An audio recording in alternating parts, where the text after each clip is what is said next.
A reminder of the state of play in the League One playoffs then. Both semi-finals all square after the first legs. Charlton and Wycombe drew 0 at Adams Park on Sunday. They go again at the Valley tomorrow, after which we will know the teams heading to Wembley on Sunday the 25th of May for a shot at playing in the Championship next season. You'll probably be able to hear that Edgeley Park is bouncing. It is a sellout. What a picture. Stockport say all the tickets were snapped up within 10 minutes of going on sale. Some atmosphere here, some game it could well be after 4 goals in the first leg. What is in store tonight? We're about to find out.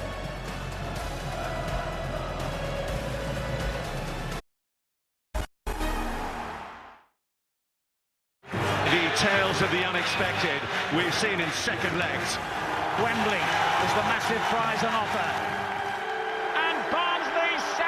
A place in the final, and the men from Somerset are celebrating. Wembley beckons. Oh, what about that?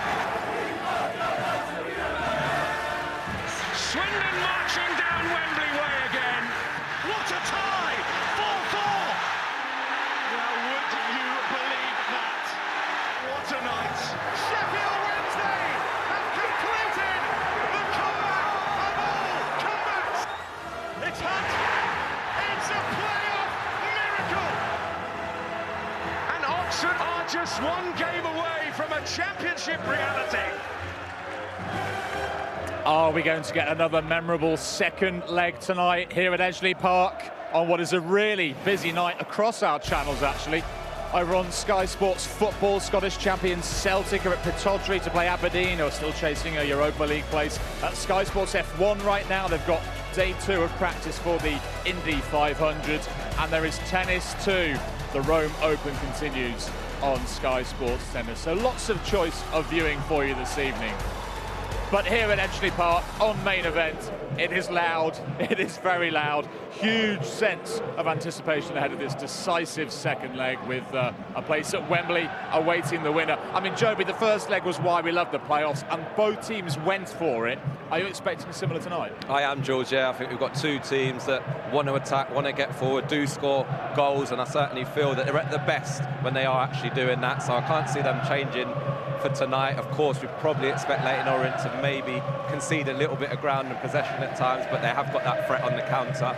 And Stockport, for me, they do it one way. They'll be on the front foot, putting balls into the box and making it very difficult for Leyton Orient. Adam, this noise is absolutely deafening behind us here. The atmosphere is electric. How much will those Stockport players about to come out now be able to feed off this? Yeah, I think obviously the crowd noise is absolutely amazing, and I think it'll give the boys a big boost here tonight. I think it's important to have a fast start, like Joby said, and get the crowd really on side with the first few actions of the game, and really step on from there, and hopefully they do that tonight. More from Adam, more from Jordan Gray, and from Joby at half-time as well, but it is time. Who is going to Wembley? Whose season will be over? Let's find out and join our commentary team here at Edgeley Park. It's Lee Hendry and it's David Stow. Jules, thank you very much indeed. Well, this corner of Greater Manchester is alive with noise and nervous tension. These 2 sides have already given us everything you'd expect from a playoff doubleheader, but with the second instalment still to come. In some ways, we start the second leg as if the first leg never happened. The sides locked level after chaotically wonderful first meeting in the capital. A place at Wembley is there for the taking. So who is good enough? Who is brave enough? And perhaps who is lucky enough to step into the spotlight?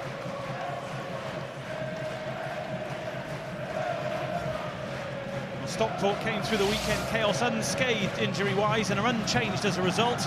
It's a starting 11 that has celebrated a combined 17 promotions, 4 of those coming for Ollie Norwood from the Championship to the Premier League.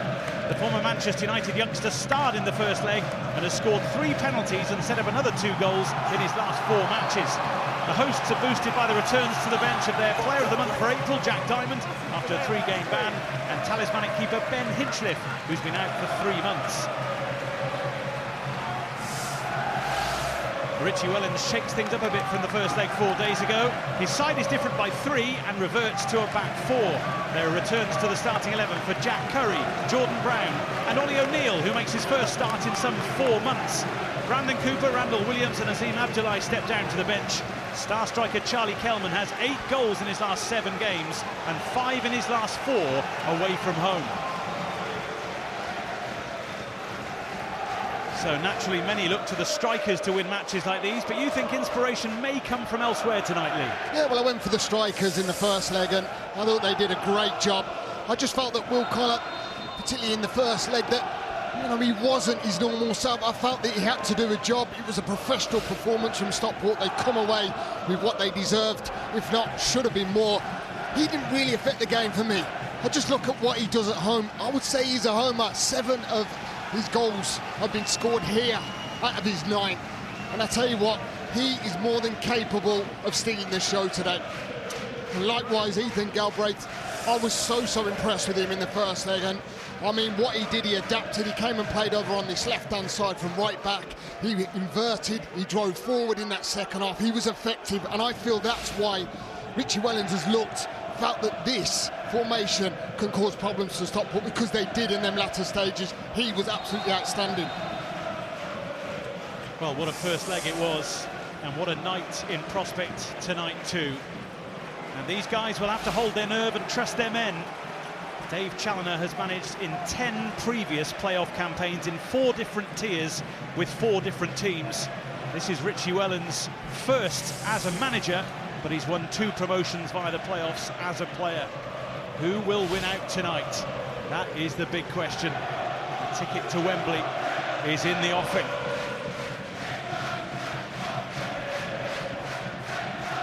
Well, Stockport are unbeaten in their last 5 playoff games at home, conceding just 1 goal. Leyton Orient have not won any of their 4 semi-final playoffs on the road in normal time, scoring just once. That sounds bad from a historical point of view for Orient, but they've gone on to reach playoff finals in each of their last 4 playoff campaigns. It is all there for these 2 sides to grab. The question is, who will step forward? Championship regular referee James Bell has the whistle tonight, and we are set and ready to go again. Good luck to both teams, and to you if you have one of them in your heart. The first leg couldn't split them, the second leg must. Their recent records underline how good they are and how tricky tonight is to predict. Stockport have won their last 5 home games. Orient have won their last 4 away games. Both have been a joy to watch, but there is only room at Wembley for one of them. There really is. I mean, I didn't sleep last night ready for this game. I felt like I was playing in it, honestly. I mean, the first leg was so exciting and brilliant. And obviously, lots of moments that controversial, but I think form tonight goes totally out the window. I feel this will have such a feel, and we've seen it already in these opening stages. It will be frantic. All important just to underline that away goals do not count double at any stage of the EFL playoffs. If we are level on aggregate at the end of the second leg tonight, we'll have extra time. If we're still locked level, it'll be penalties. Here's the returning Brown for Leyton Orient, looking for Donnelly, who's always looking for Kelman. That's the Orient way at the moment, and understandably so with his record. Everyone thought it had gone out. The corner flag came into play very early. Oh, I think everyone switched off, didn't they? Even the fans. So there was a little roar of still in play. Frantic start. I must say, the pitch can be rocked up here. I just stood at the pitch side and it looked and it is magnificent, I must say, for this time of the season. I mean, the atmosphere here as well on top of that. I think this is one of them games that will not let us down today.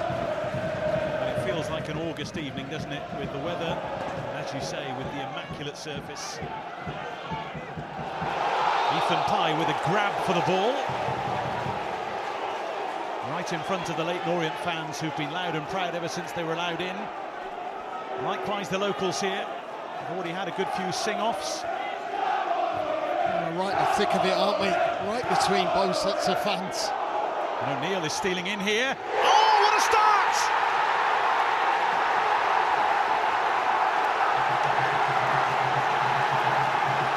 In a flash,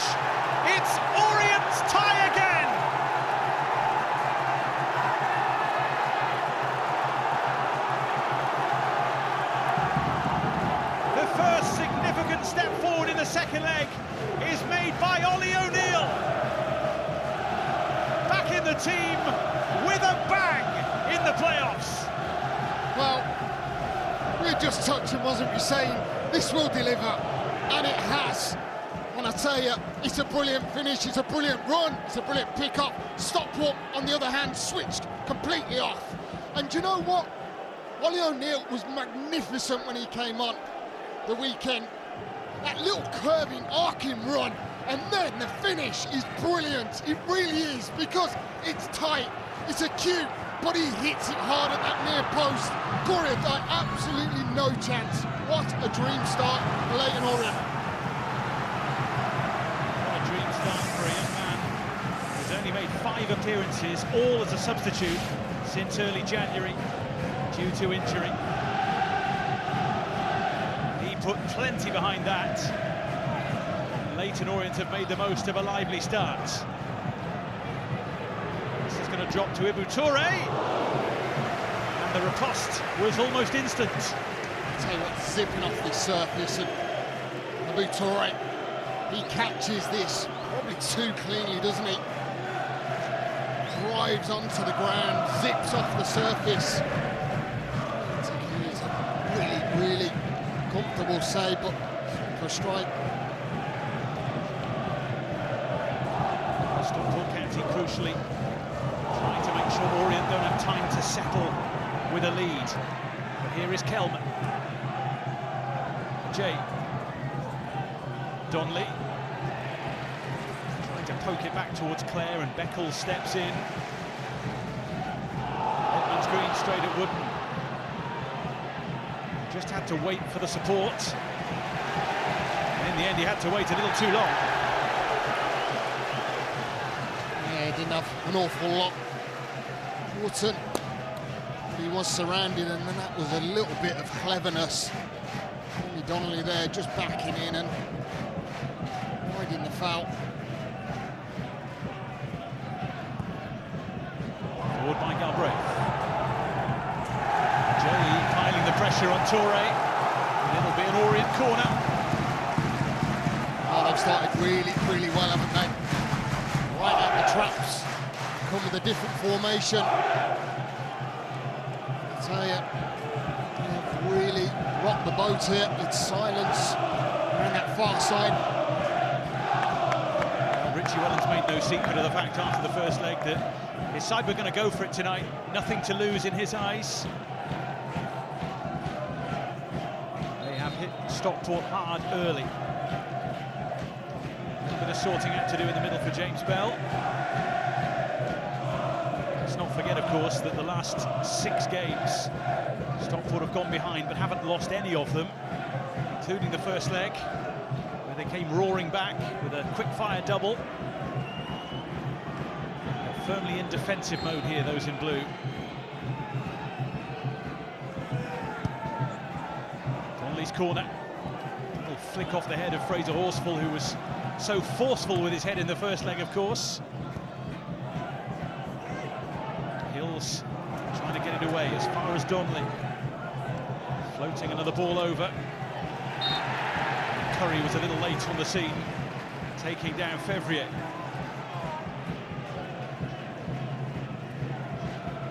They haven't got going yet, have they, Stockport County? And they haven't been able to, because Leyton Orient have kicked off. Bright, lively, short, sharp. That one round the corner. Love the run, really do. From a midfielder's point of view, and then the finish, topped off with absolute brilliance. O'Neill. Will Stockport respond to that? Plenty of time. Orient were so excited about the signing of Ollie O'Neill in January of last year from Fulham. A player who showed his pedigree in the last campaign. This calendar year thus far has been very much punctuated by injury. But he's come up with a big moment there. Here is Kelman. Flagged offside, that'll be cheered, of course, by the home fans after the events of the first leg. I found that left-hand side in particular latter stages of that first leg is that they looked strong, didn't they? Because Galbraith come and played in a more central role. The likes of Jack Curry give him a little bit of stability back there. Ethan Galbraith's first touch was certainly with his feet, but there may well have been a touch with a hand in there as well. That's certainly a feeling from those in blue. Ball is whizzed in towards Alafe, and Wooden is there. Just couldn't quite reach it on the stretch. It's a really good header from phase full that stretch, but when you have two centre forwards and you've got Collar who go and join in, he's just trying to get it back into an area where one of them two can just land on the pieces. Just a little bit too far there for Wood. Goal return from those two up top together for Stockport County underlines how strong Charlie Kelman has been this season. Wooden and Alafe with 25 between them. Kelman with 27 on his own. Here's O'Neill, once again trying to tiptoe his way through. Covered by Horsfall, picked up again by Donnelly. He's fast and furious with just 9 minutes on the board. Donnelly again.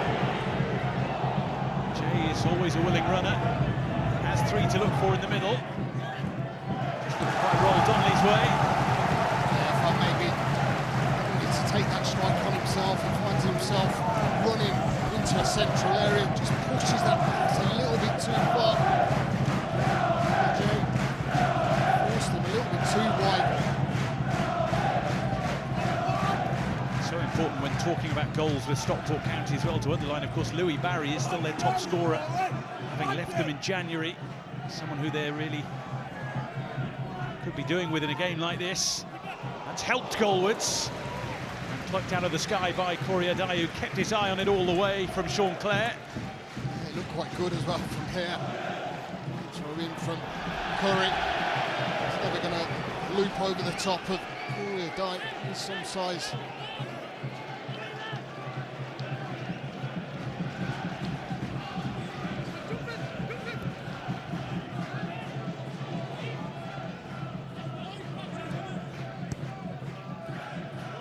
Kelman back to Clare. And on he goes, and down he goes. Tell you what, they've been absolutely brilliant. Really have been superb in these opening 10 minutes or so. On the front foot, energetic, powerful, looking to cause problems. And they have. Obviously getting that early goal. They look dangerous. They're not stopping there, are they? They are pushing for number 2 to try and give themselves a little bit of daylight here. What a start that is inside 11 minutes. It really is. It's a purpose, isn't it? It's a statement.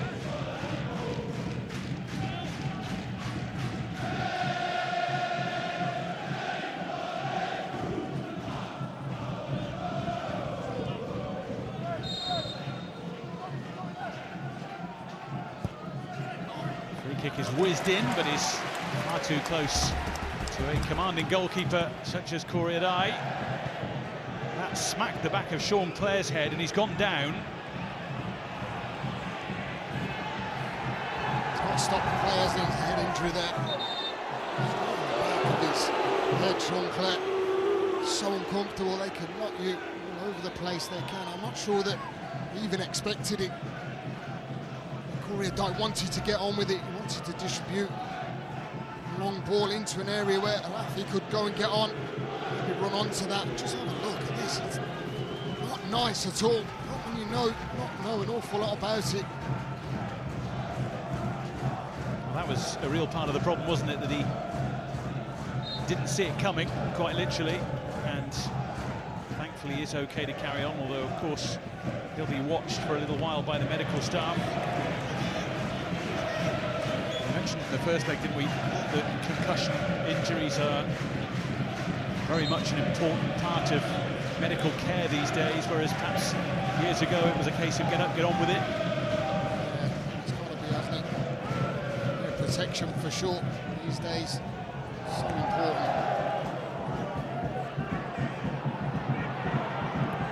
Beckles with the situation under control. Edmonds Green helping out.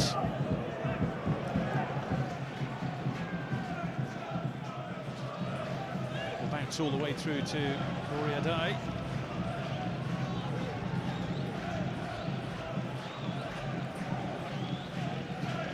Ethan Pye.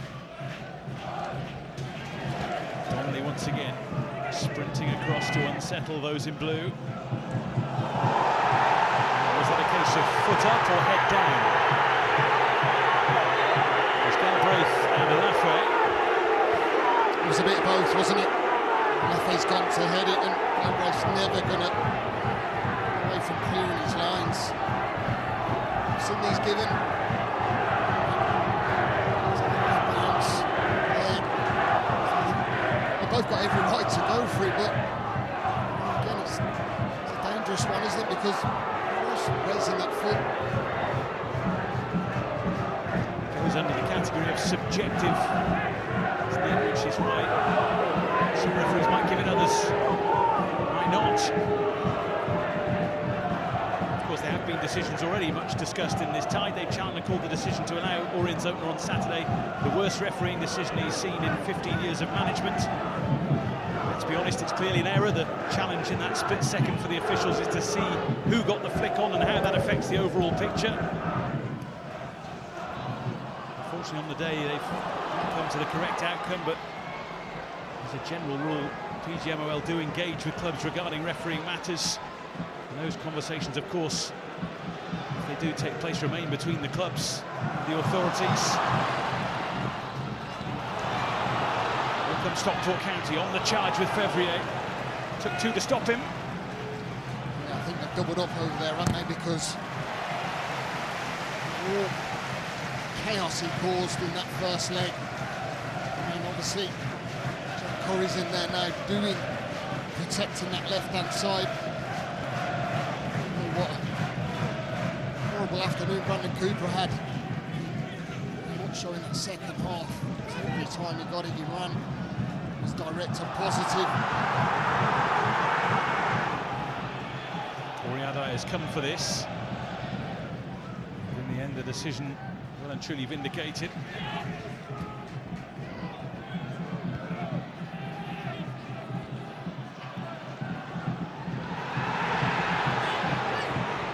There's Donnelly, who always seems to be everywhere for Leyton Orient. Covers so much ground across the middle of the pitch and up top as well at times. Here comes Stockport County. Had to be dealt with by the stretching Beckles and the returning Jordan Brown. He was really good play as well, wasn't it? I mean, I just wonder whether Collar could have just got his head up. I felt maybe the cutback was the one. Wotton was, for me, the pass that was probably the easier one to make.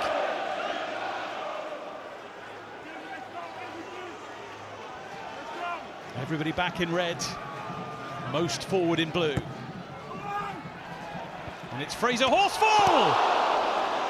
Well, you would have thought Leyton Orient would have learnt their lesson from the first leg. Yes, you would have thought so.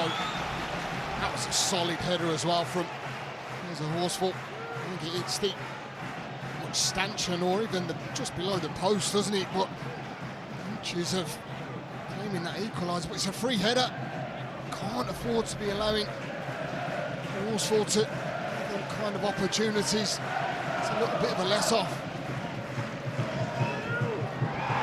Toure dealt with just about by Orient, and Jay was trying to lead the counter charge.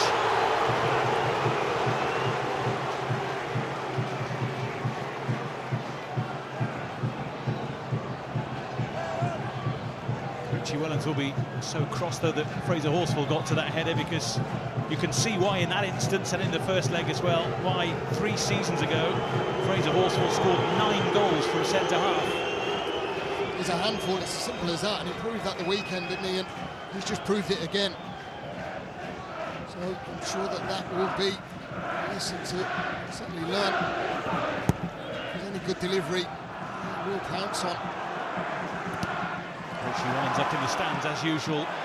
Alongside Director of Football Martin Ling, as Will Collar takes aim.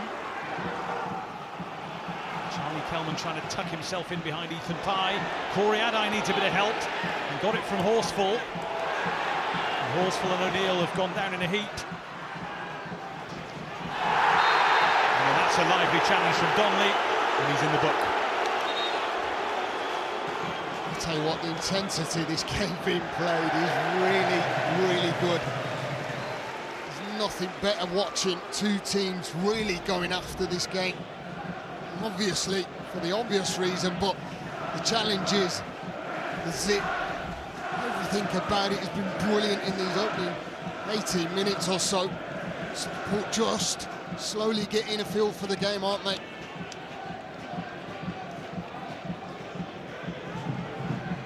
Oliver Norwood over the ball. He hasn't been on the ball too much as yet, which is something Stockport County will look to rectify. Fevrier, watched by Kelman. Norwood whizzing that over for Hills. In the end, just put a little too much on it. Yeah, just a little bit too much on. Deep cross for Hills. He hasn't had enough of the ball, has he? I've just watched him. His body language, he's talking to his team, saying, get on the ball, let's be comfortable, let's be confident. He wants to dictate, that's what he does. And when he does, Stockport play football. Been key with goals as well in the last few games. 3 goals in his last 4, all penalty kicks.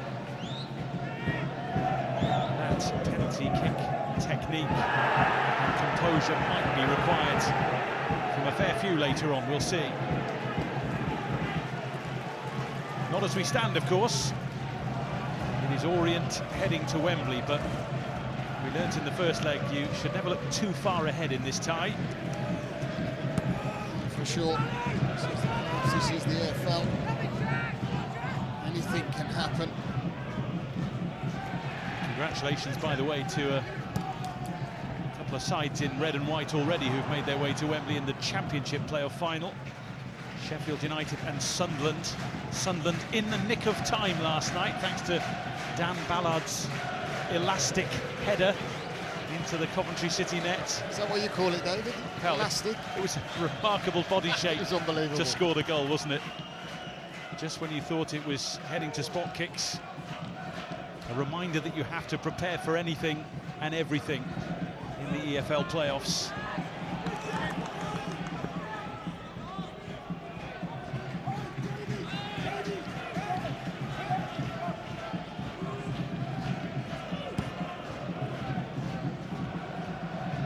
Beckles with the header. Down goes Sean Clare. He's been in the wars already, just 20 minutes in. A bit of frustration in that midfield, I think. Moxon, Norwood. Kind of maybe not just having enough ball, I think he does catch him straight down. Oh, it's a nasty one, by the way, that is. That's late. He's very, very fortunate. Because that is straight down, pretty high as well, straight down the inside of the calf, ankle, the follow through. I mean, it's quick, and that's why the referee probably doesn't see. I tell you what, that's a naughty challenge. Lucky boy. Owen Moxon with it. A player who the season before last was named in the League Two, EFL and PFA Teams of the Year, while at Carlisle United, of course, got the better of Stockport County in the League Two playoff final. And actually worked as a delivery driver while he was playing north of the border in Scotland for Annan Athletic. Now very much eyeing up the championship with Stockport County. They're having to get the better of Richie Wellens' side, who've had the better of the opening quarter of the 90 minutes here, thanks to that goal, but Stockport County's reply has been strong. Yeah, I mean, listen, it was a brilliant start from Richie Wellens, and you have to credit him because, you know, he's been brave, he's changed the formation, he's seen what and identified where he can cause Stockport problems, and that's what we've seen, didn't we, towards the end of that first leg.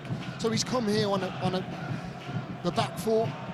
Obviously, it's working in these early stages. It's been really frantic. They've been good in possession of the ball in them early stages, and they've kept trying to play in the right way.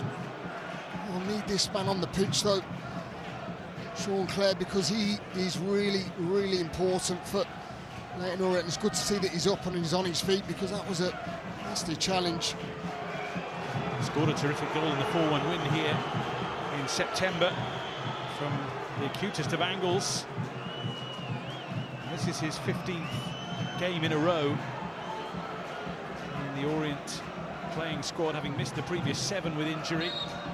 Certainly went down heavily there, but seems to be okay to carry on, albeit he'll have to wait for a little while on the side. I was a little concerned, if I'm being honest. I thought that might be the end of his evening, but it looks like he's okay to come back on.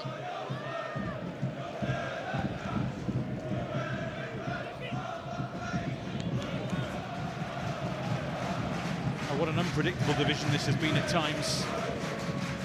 Orient have been involved in some strange results at times this term. They lost home and away to Burton, they lost at home to Northampton. And some of their best wins this season have come away from home, including 2-0 at Charlton, 2-1 at Wrexham, and 4-1 here in September. Stockport County lost 5-0 here to Wickham. They also lost to Mansfield here, Tranmere here, and lost at Cambridge, but they held Birmingham City on their own patch here and beat Wrexham. It's been one of those divisions where there's been a little bit of everything as the season has gone on, and that's really the EFL for you, isn't it? You've seen it in the Championship and League Two as well. It is, that's why we enjoy it so much. You can't actually call what is going to happen. There are some brilliant teams, and we've got 2 on show this evening.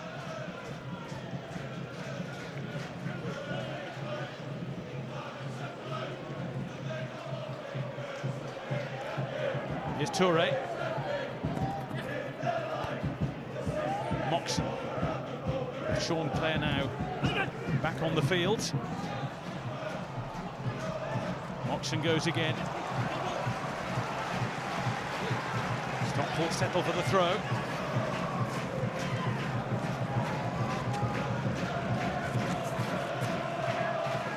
Toure will wind up to launch this one.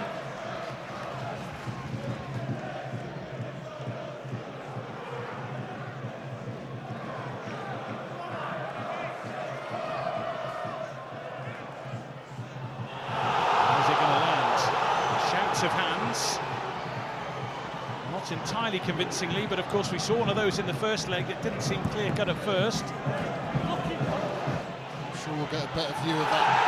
A big call for it though. Free kick given against Ibu Toure here, and a yellow card is coming out.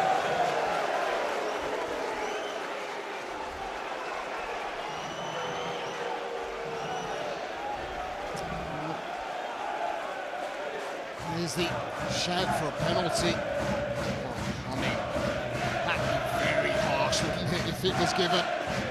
Every right to scream and shout, but definitely not. And then let's have a look at the yellow card here. So it does actually get a little bit the ball as he goes by him, doesn't he? So I feel aggrieved that going into the book quite early on. Yeah, the last thing you want is a yellow card against your name in a defensive position for a fair old while.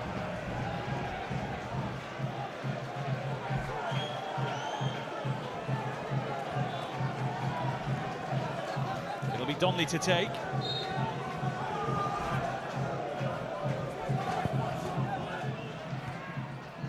Toure underneath it. Back in from Galbraith. Will Collar up and away.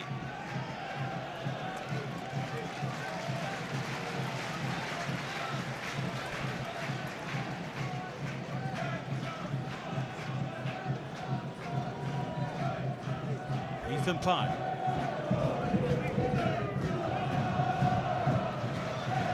Arm from Beckles.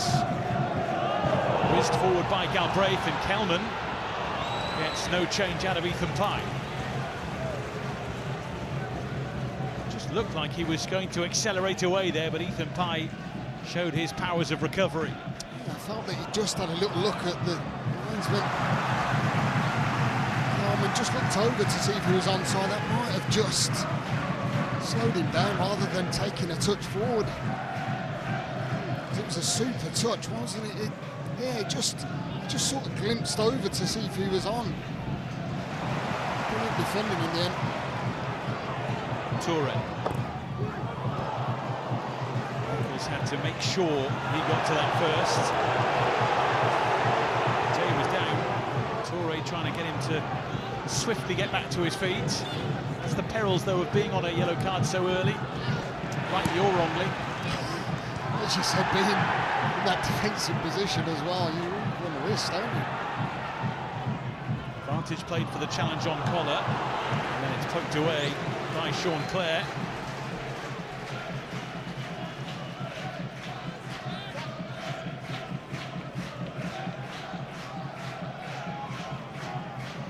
I felt that they looked so much more solid in that midfield area. Leyton Orient, Jordan Brown coming into that holding role alongside Sean Clare.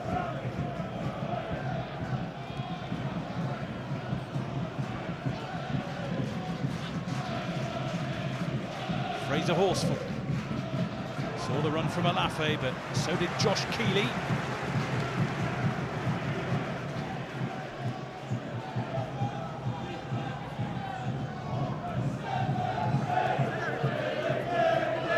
Donnelly met by Norwood, just did enough to prod the ball Wooten's way. Moxon now. By Beckles, who wins the throw too, showing his experience, which proved so important in the first leg. Could, of course, have won it right towards the end. A really presentable chance. Yeah, I watched the game over again. To be honest, it was a golden opportunity, wasn't it? I mean, maybe that's where you need it. Johnny Kalman getting on the end of that, but actually caught it too sweetly.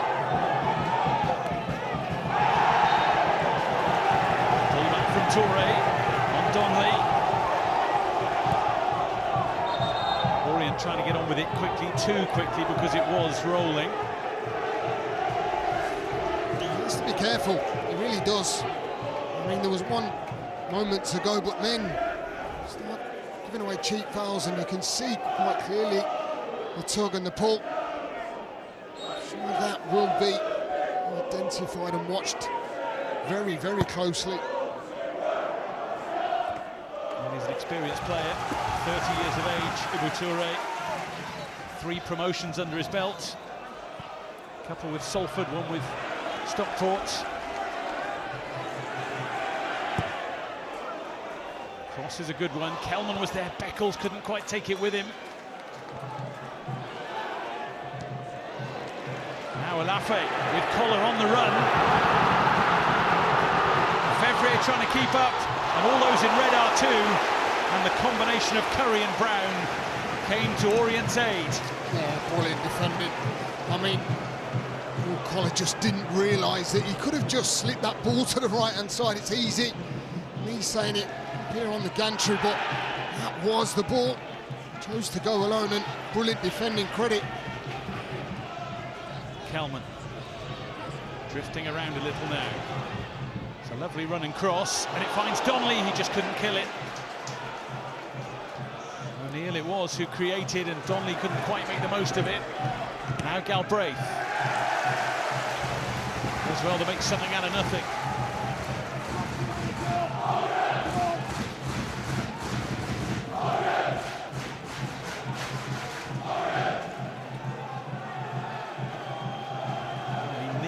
To sprint away at one end, now he's on defensive duty at the other. That's the nature of this tie. Whatever happens, whoever wins this from here, these two have really put on a show for us. I feel it's coming from one of these two that goes into the championship, I really do. Collar's header, there was a foul on Horsfall. That's not discrediting the other semi-final of Wycombe and Charlton, but let's have a look at this Will Collett. I mean, it's brilliant, it really is, because he just set on his weight and Alafe puts him in nicely. It's right in front of him, big touch. Look at Fevrier, maybe could he have just flicked that over to him? Credit. I mean, listen, he's got 3 defenders around him. The more you see that, You have to credit Leyton Orient getting back and showing so much willingness to defend brilliantly. Forward with a raking ball. Perhaps Fevrier wasn't quite on the same page there. Norwood telling him, you've got to gamble on that. Well, he did that really well. He hasn't had enough of the ball, I think. That first half on Saturday, he was a little bit quiet, probably didn't quite deliver the supply. The second half he was really, really good, wasn't he? He caused no end of problems, but ignoring it, the back four more solid, I feel, than what they were the weekend. Whatever happens tonight, by the way, Dave Challoner, the promotion guru, 7 promotions as a manager, 3 via the playoffs.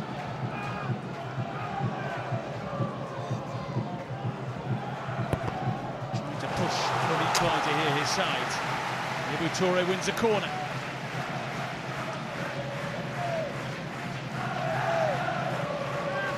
Well, you do know one thing, that Stockport do get that equaliser. This roof will go off, won't it? That's the advantage of the second leg at home. Hopefully the scaffolding we're on with the vertical ladder doesn't shake too much. And all these sweets will fall off.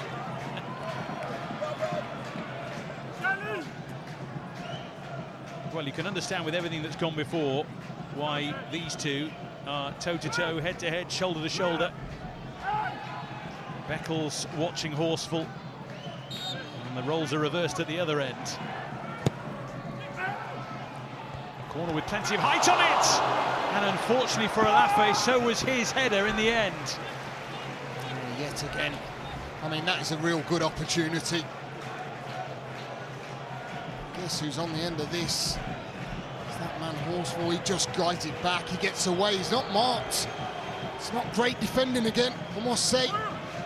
Gets away from Beckles, and then I think that's a difficult one for Alafe. If anything, he's just got to try and get it down, hasn't he? Here is Alafe. Moxon calling for it. Instead it's with Collar. Now Moxon. Had a few sighters in the first leg. Norwood. Moxon. Now Toure. Put away by Brown. Norwood takes it on. That could have been an absolute screamer. All he gets in the end as a reward is a corner. That's brilliant technique, isn't it, from Ollie Norwood? It really is. I mean, I'm thinking, is he going to hit it? Then I realised it was Ollie Norwood. It hits. One's green in the face and goes out for a corner, but that could have caused so many problems. Norwood's corner. Horsfall's there! Every time he is there and is causing real issues for Leyton Orient in the air. Well, I'm sure we'll see pictures of Richie Wellens, because he must be absolutely spitting feathers over there, mustn't he? Because how on earth he actually hasn't hit the target here as a Horsfall. He knows that is a golden opportunity. Richie Wellens must be pulling his hair out by what on earth, how? This has been 2-3 times now. Just loving Lee Hendry using a very un-Lee Hendry phrase in spitting feathers. It's that kind of night though, isn't it? It is, it really is.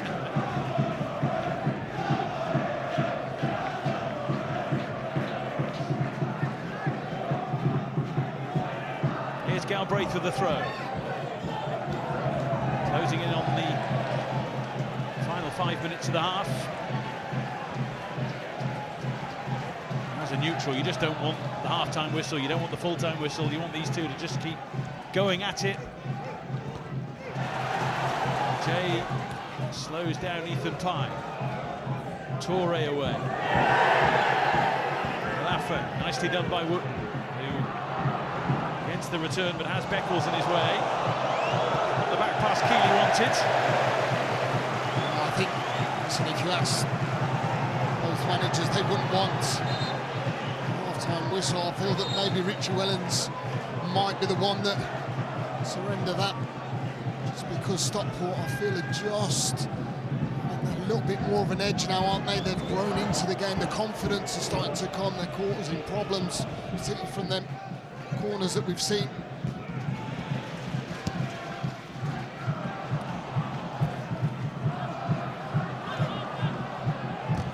Curry. Fevrier wins it back. Curry got a toe to it. Crucial that he did, really. Fevrier looked poised to unload.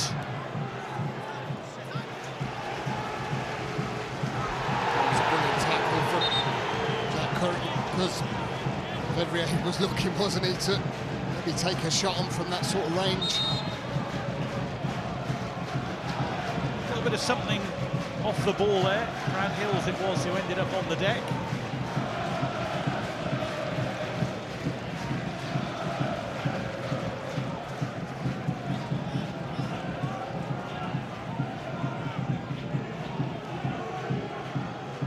Let's have a look at this.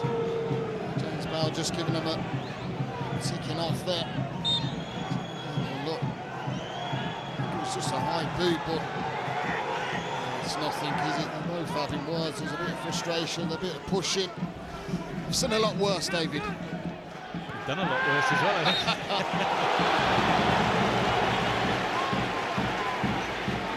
think. It is one of those nights, though, when something silly could be something costly.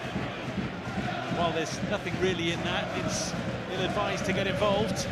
Well, we don't want that, do we? I mean, the first half that we've had up to now has been, I think, brilliant. Some really good passages of play. We've seen a brilliant goal. We want all players on the pitch to give the rest of these tight, but more of a chance in the second half.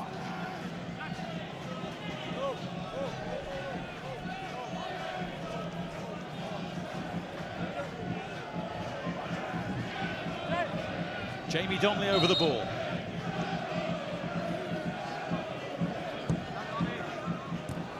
Brown charges in on it. And the final touch was a Stockport County one. Yes, Donnelly can whip it in with pace. That's good defending. It really is, because it might have been a real difficult one for Uriadai in goal. Just gets a touch, doesn't it?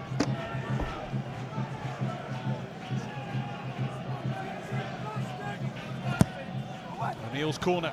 Charlie Kelman!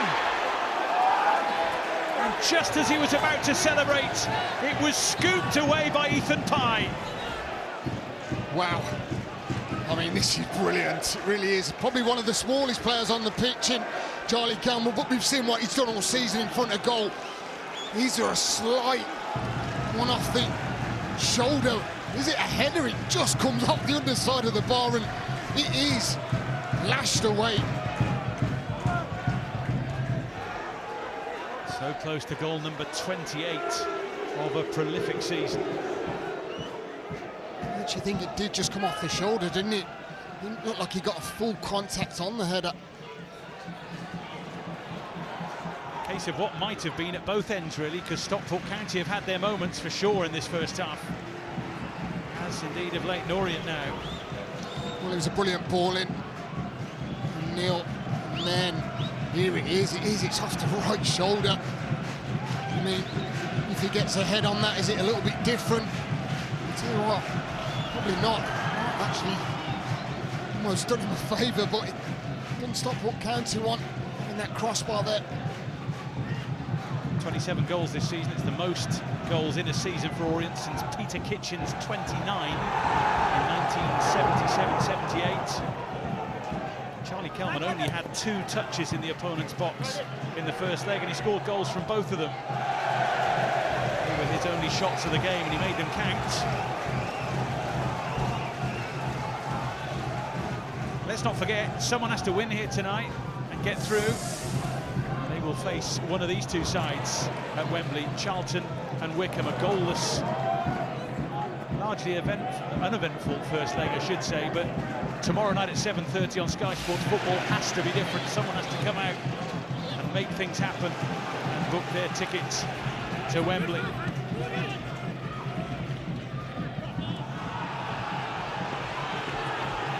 has certainly not been uneventful. It's been brilliant. It has, honestly. It's gone up a notch again. Intensity that Leyton Orient have thrown at Stockport. I mean, can they continue that for the 90 plus? That's the question, but I suppose that's when you look at your bench and use your squad. Just wonder what Chelsea might do different. I just feel that they haven't asked enough questions of the back four runs in behind. And that's credit to Leyton Orient. They defended brilliantly when they've had to. They've looked dangerous going forward. Last couple of minutes. A fast and furious first half. These are match stats, isn't it? And the shots. 1 and 2 on target. Possession, well, very, very tight. Much like the first one, I looked at the stats overall and there wasn't an awful lot in it. There's going to be periods in this game where Leyton Orient are paid back. Stockport will have a good spell, you'd feel, being the home side. Ethan Pye tiptoeing forward to find a Laffer.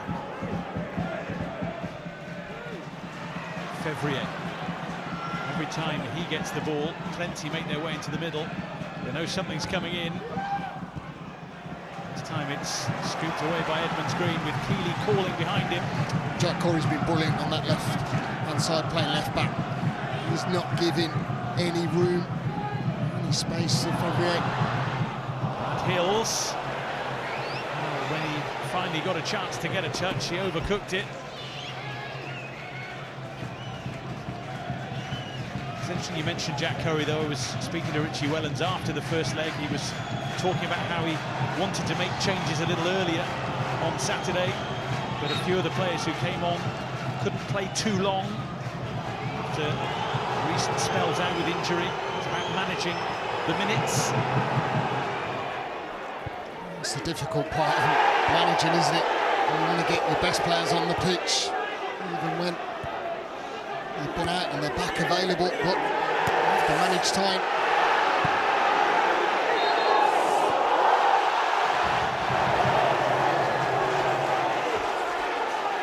Well, Charlie Kelman unhappy here with the attention he's getting from Ethan Pye, and the decision being given against him.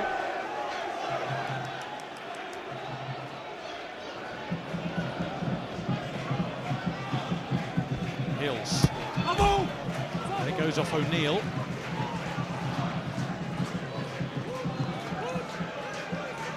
We're in the first of 4 added minutes as a minimum at the end of this first half. Ollie Norwood. Fevrier managing to tuck himself in behind. Jack Curry putting his boot through it. Outstanding, outstanding he's been. Find that right-hand side. Some really big tackles. Allowing Fevrier to get by him. That speaks. The stats. It's been thrown in. A good time that has 4 tackles. Which he felt that's just nullified him completely. And he has been forceful going forward too.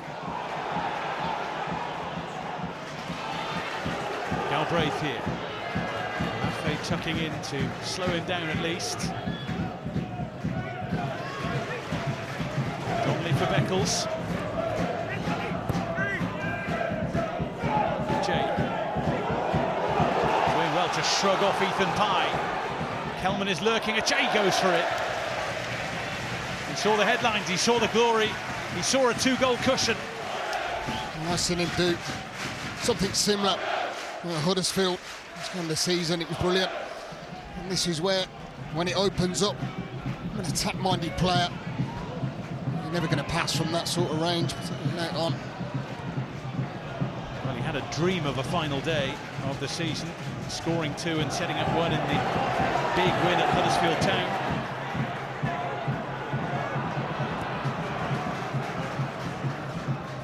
Norwood towards Collar, who goes down and wins a free kick.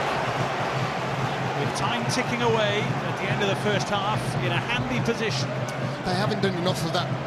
Midfield runners getting in behind, stretching. You know, it's clever, really clever from Collie. Just throws himself down and makes it look more of a foul.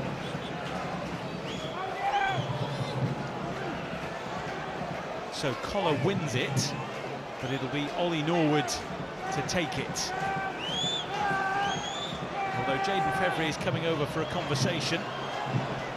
I think that's all it is, David. If you want someone taking dead ball situation, free kick, attempts at goal, one person will be hitting this, Norwood. What an end to a brilliant first half this would be.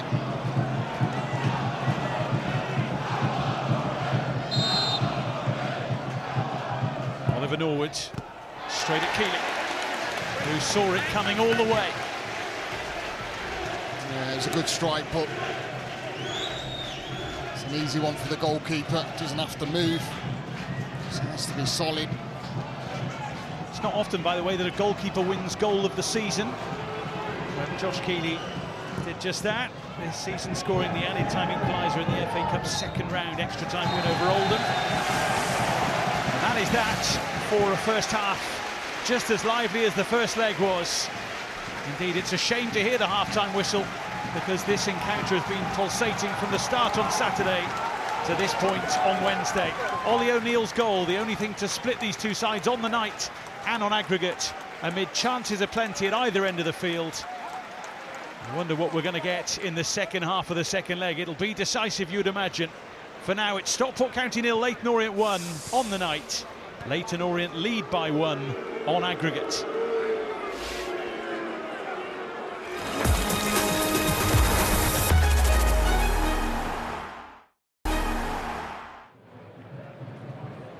So Stockport need a goal here at Edgeley Park, or else it's Leyton Orient heading to Wembley for the final. A double change coming, Adam Lafondra, with Noyle and Rydell coming on. What's Shannon's thoughts here? He's swapping wing backs over. Obviously, Toure on a booking, makes sense to bring on someone to change. And Rydell's got a lovely left foot as well, so we're getting more attacking positions and service. Wotton and Alafe and Kyle Knowles a really good defender 1v1 as well. Got pace and a great athlete going forward as well. So I think to add a bit more help for Fevrier down this right side. We'll see if those changes have the desired effect for Stockport. They need a response. They trail by a goal to 0. This is a huge 45 minutes for both of these sides. Maybe more than 45, we shall see. Back to our commentary team here, Lee Hendry and David Stow. Thank you, Jules. Yes, a change in personnel and possibly a change in formation as well. We'll have a little look at how Stockport County line up when those two gentlemen come on. While we wait for Leyton Orient here, we must at this point congratulate the two teams who secured promotion without requiring this gut-wrenching, stomach-churning end-of-season trauma. Wrexham will be in the Championship next season, along with record-breaking Birmingham City, who ended the campaign on a frightening 111 points. Stockport County, of course, finishing third, their highest league finish for 23 years. Leyton Orient finishing sixth, their highest league finish for 11 years. And these two have played out a terrific game and a half so far, with a huge 45 minutes to come, and maybe a little bit more. We shall see.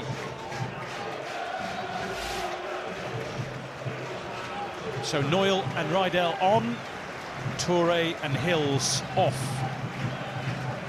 And Leyton Orient will get us started all over again.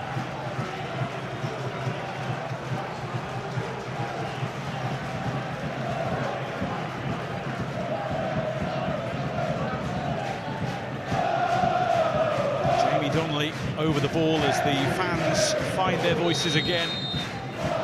Stockport County spent the most days in the playoff spots of any league side in League One this season. They were in the top 6 positions for a total of 180 days. Leyton Orient were there for just 41 days.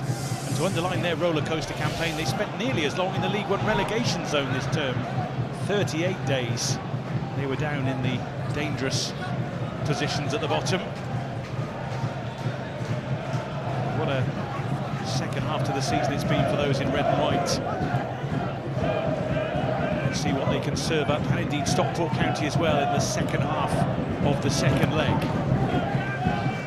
Yeah, well, fans all want that frantic start that they had in that first half, playing on the front foot.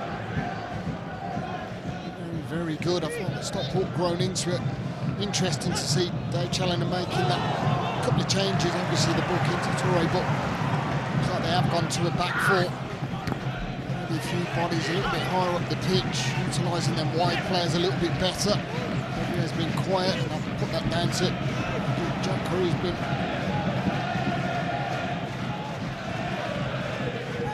Owen Moxon trying to make something happen early for Stockport County. We thought he might get a corner, but it's a goal kick to Orient instead. Yeah, it was excellent from Brown. And Moxon all the way, does ricochet back onto the foot. Out for a goal kick, all right. Called by James Bell. Still in his position up on high, which he loves so much, to look tactically at what his side is producing, but also the opponents too. Originally given as an Orient throw, it's gone Stockport County's way in the end.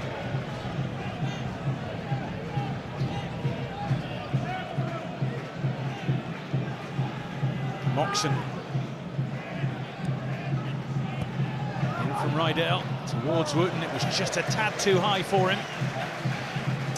Fevre's got a gamble there. He has to gamble. I know it might have been a deep cross and Wooten's not going to win it, but just look. Fevre caught on his heels, doesn't gamble. If he does, he might just find himself on the end of a real teasing cross.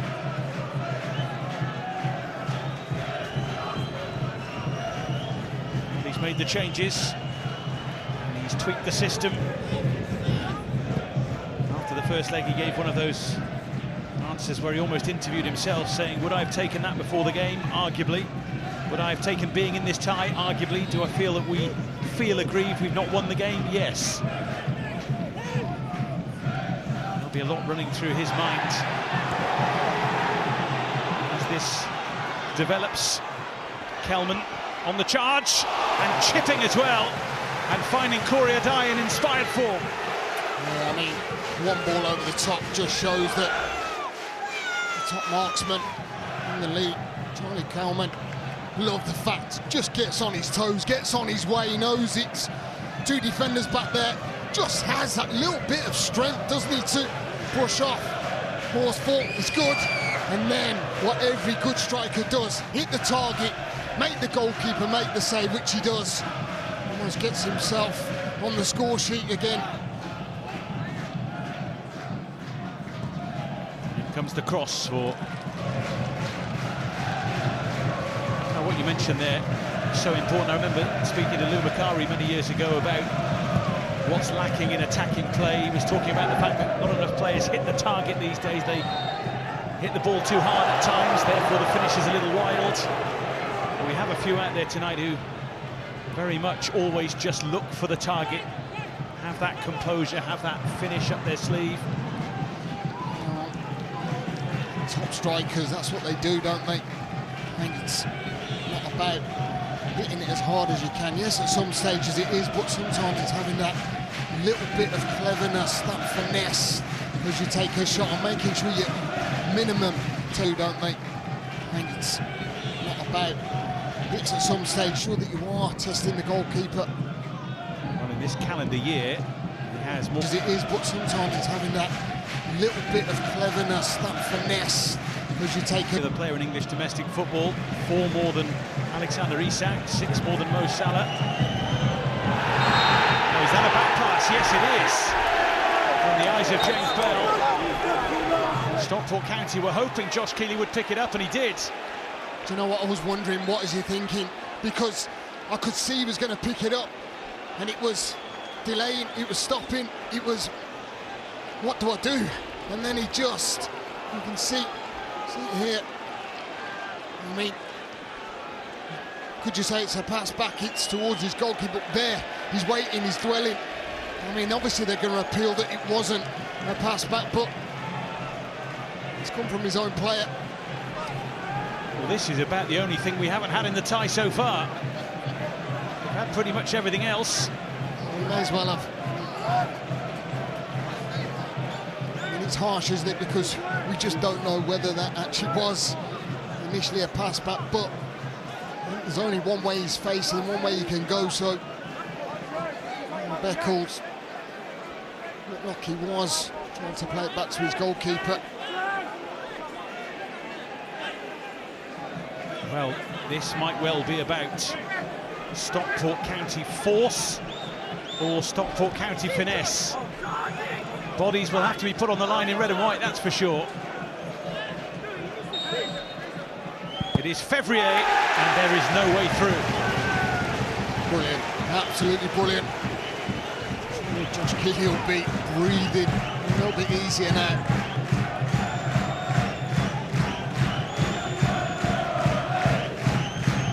The goalkeeper turns 22 on Saturday. He wants to be doing that, celebrating a trip to Wembley. Some work to do. There he is to make sure he's in the right place for a relatively routine save in the end.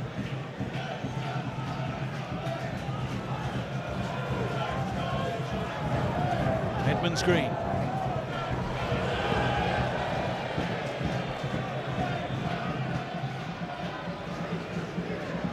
For Ty now. Galbraith for Donnelly.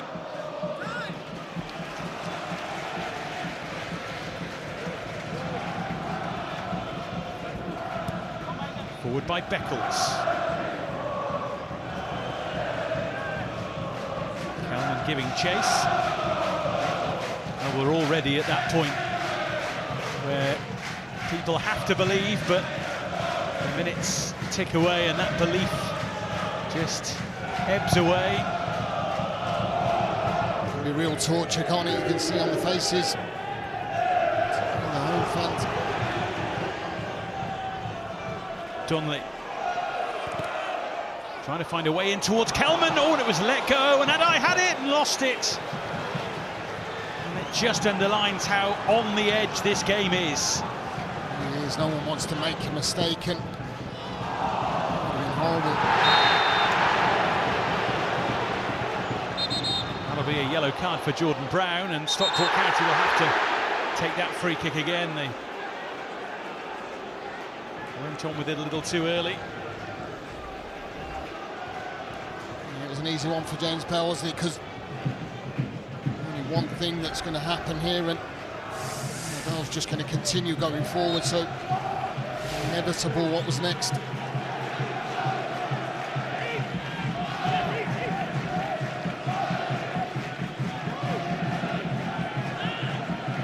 We talked about how dangerous it was that Ibu Toure was on a yellow card so early. Of course, he's departed now, so the players on a yellow card out there are Jordan Brown and Jamie Donnelly, both of Leyton Orient.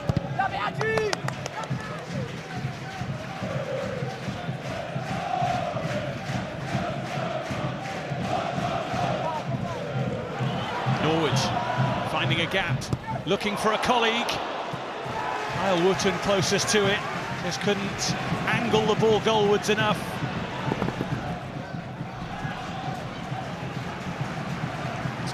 From Norwood. Really tight in there, didn't it? As well here, just to get receiving ball back, takes it to the byline and really fizzes that ball across.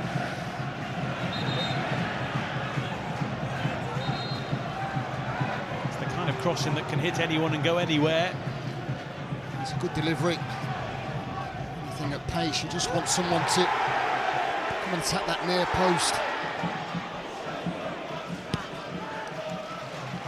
Up and under from Galbraith. Kyle Noyle with the touch. This is Collar trying to invite Olafe onto the ball. Down goes Brown.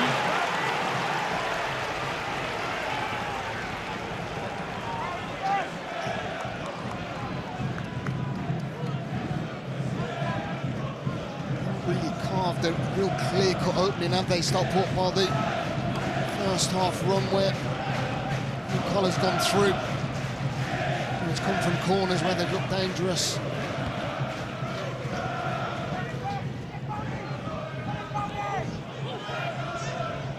Lafay's lay off towards Collar. Noyle sliding in, but it randomly bounces in the direction of a J. Forward, making sure Orient go no further.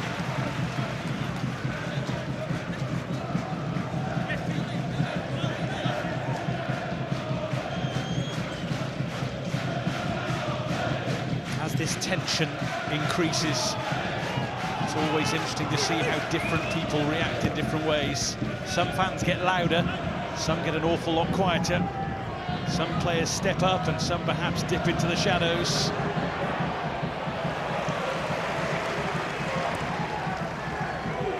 Fevrier away by Edmonds Green.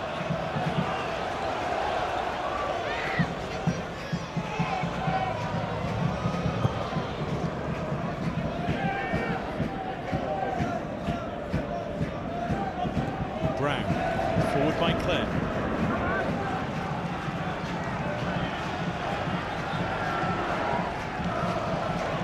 It's got that vibe where you just feel like there's something waiting to happen. Foul by Beckles, and he will be shown a yellow card.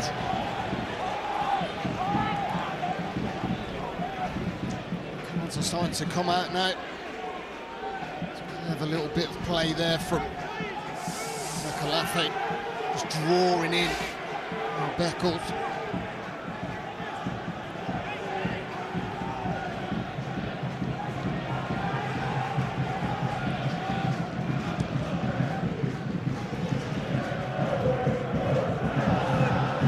Noyle. This has been more positive from Stockport. 8 touches in position boxing the second half. Just a sign of intent in the second half, where they've changed the formation. They've looked to try and get the ball forward. Beckles finds Donnelly.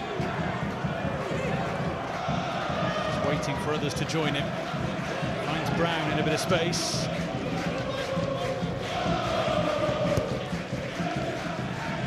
Jay. And Donnelly. Brown just gives Edmonds Green a little extra running to do.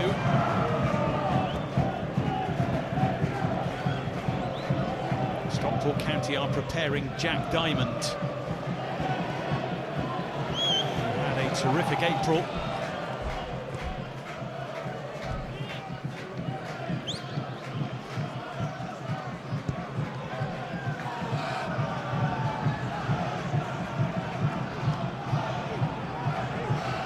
Fingernail chewing time, half an hour to go. The nails will be significantly shorter at the end for many around this ground. Many watching at home too.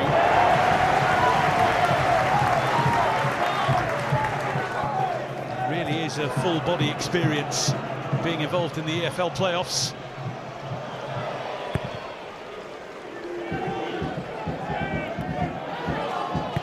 Collar. Malafe's after it, looking for Fevrier. Once again, Curry stands strong. They've defended brilliantly. Not to knock Leyton Orient. This is the problem, though. Curry have to be careful. A little stretch of the calves there.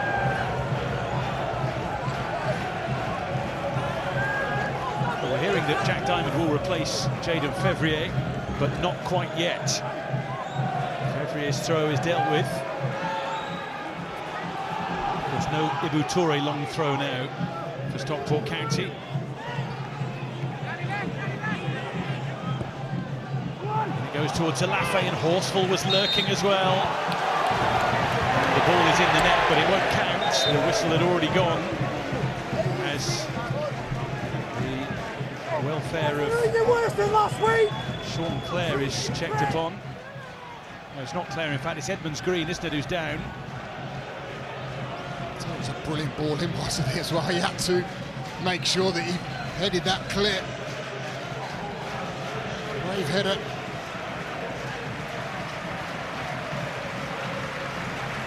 Diamond for Fevrier. Jack Diamond, who scored 3 goals in his last 5 appearances. He's missed the last 3 games. Hasn't played since the 21st of April.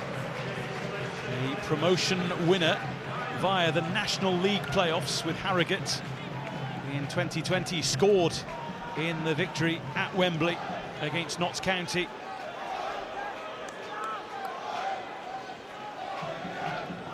And how these two sides would love to have Anthony Sasovic in their ranks tonight, not least because he pretty much guarantees promotion. He's won 9 promotions in his career now, 6 of them from League 2 to League 1. Of course, on final day with a crucial touch for Bradford City this time around. A previous double promotion winner with Stockport County, checking in on his former colleagues here tonight. Congratulations to Bradford City and all those who've already tasted success with the EFL promotions this season. It's been quite a campaign for so many. And the playoffs, of course, still have that little bit of drama to add to the mix.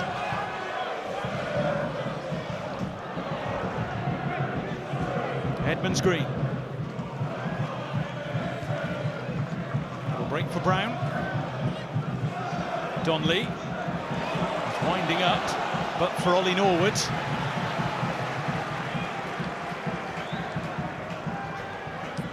Jack Diamond's come on that left-hand side, hasn't he? And Lafay switch sides. This isn't good, is it? Jack Curry's down. Taking in some treatment, maybe struggling. He's struggling here and doing his level best to keep up with Lafay. And the challenge had to be well timed. And he's won the goal kick, but his race might well be run. I'll tell you what, Paul, I mean, he's gone down for treatment and realised he can't. He's had to get back up, and I mean, the last thing you want to be doing is chasing. There's a Calafé down, and he's hobbling, but he just won't give up. And then, what a tackle that is. He wins the goal kick, but that's been the hunger, that's been the desire that they've come with this evening all over the pitch. There's been a real bite about their performance. I'm not saying they haven't all season, but I must say this evening it's been very, very evident. It's his last involvement, as we thought it might be. He's been a great example of how Leyton Orient have really used the loan market well this season, with Curry, with Donnelly, with Kelman, with Keeley. Jack Curry, player and Players' Player of the Year last season at AFC Wimbledon. And he will be serenaded and applauded off to be replaced by Tom James. Yeah, I mean, hopefully that's just a little touch of cramp. I would hope so. He's moving, he's walking okay, so it's a bonus, but defensively, really solid performance from Jack Curry. As you said, David, really set by example. The defence has been excellent up to now. Tom James comes on. He's another who's been struggling with injury, shoulder problem. Only one start in the last 17 games or so. That was in the 0-0 draw at Wigan.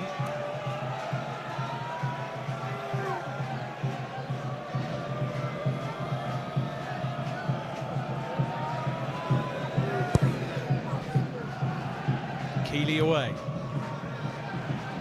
Horsfall's header. First involvement for James. Sean Clare. Donnelly tucking in behind Horsfall, just unable to get there.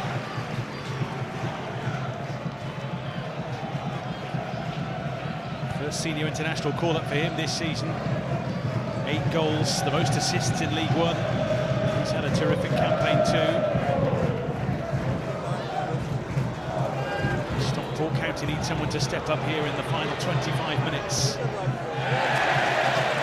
Kyle Wootton certainly applying the pressure there on Edmonds Green. Lovely touch from Norwood. Ryder. Diamond wants the throw, he's got it.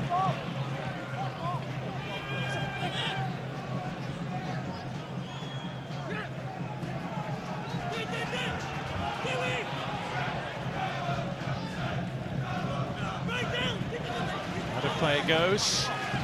It's an Orient ball, and there will be an Orient change. Randell Williams is poised. He started on Saturday. He's had to wait for his chance tonight.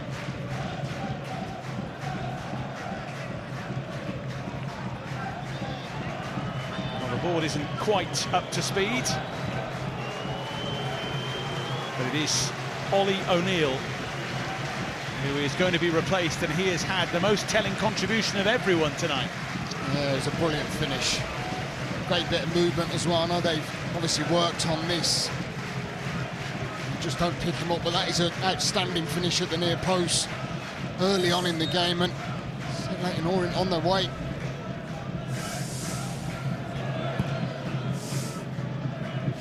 Not bad for a first start in 4.5 months. Randell Williams comes on to complete the job in Orient's hopes. That'll be a free kick for Stockport County that stems the flow from Ethan Galbraith.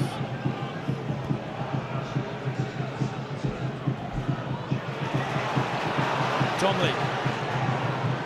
First chance for Randell Williams to stretch his legs here. Solid intervention from Kyle Noyle. That was it. Welcome to the game, wasn't it, for Williams? Taking absolutely everything with him there.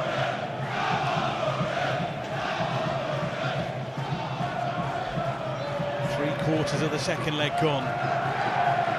It's in Leyton Orient's hands at the moment, quite literally, with Randell Williams about to launch the throw. Edmonds Green trying to break free. Horseful it is, who clears his lines. Oh, and the slip from Noyle lets Williams in. Trying to fire it in towards 4 in red and white.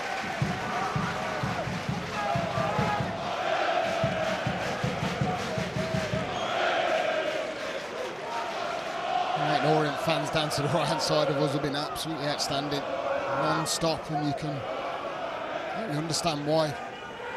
It's the early goal. Been so vocal, driving their team forward. Well, we've got Orient fans to our right, Stockport fans to our left, and here I am stuck in the middle with you. And both sides have been loud and proud all night. I'm normally loud and proud as well, Dave.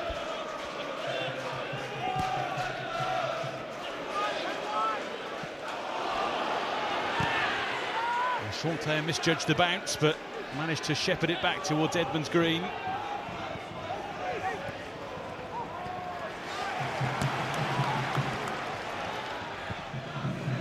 Randell's ball in.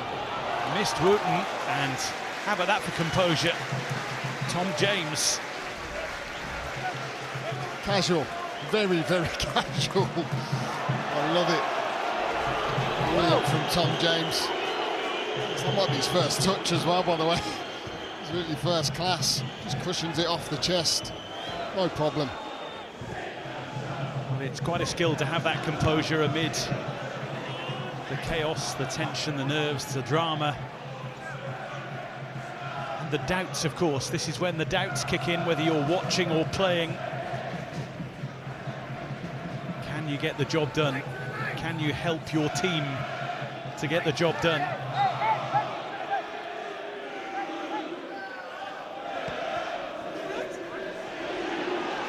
Jay, fresh-legged it would seem.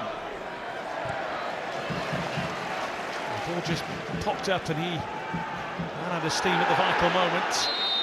Offside against Alafe.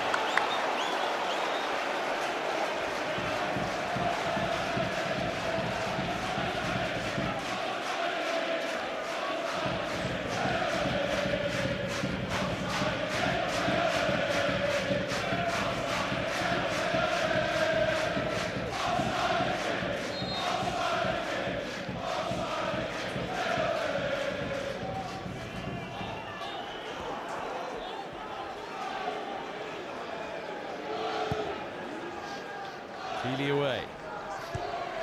Randell Williams towards Charlie Kelman.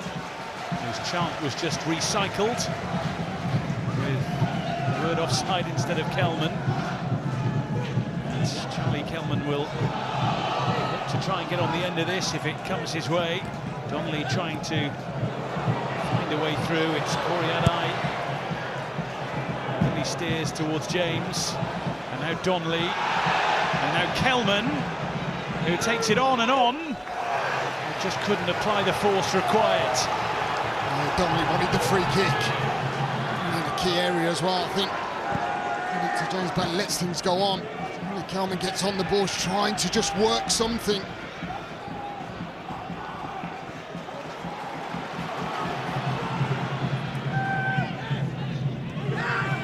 Moments like that are damned if you do and damned if you don't as a referee. If he gives the free kick, they say, why didn't you play on? And likewise in the other direction.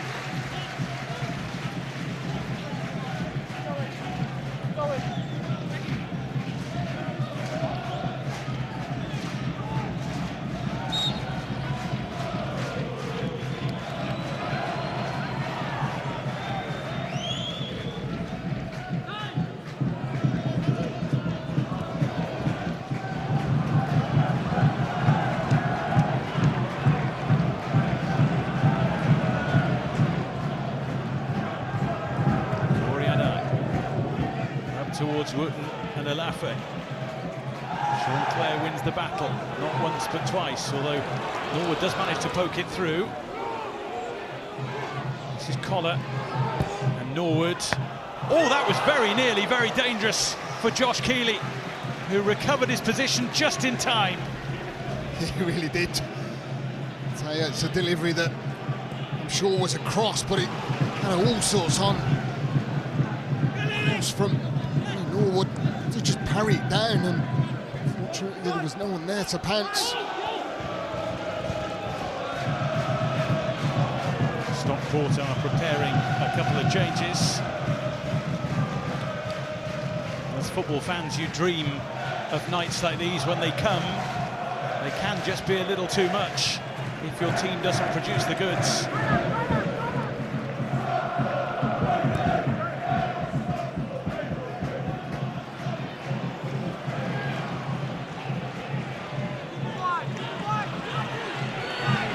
Diamond with a few to look for in the middle. He fancies it himself, though!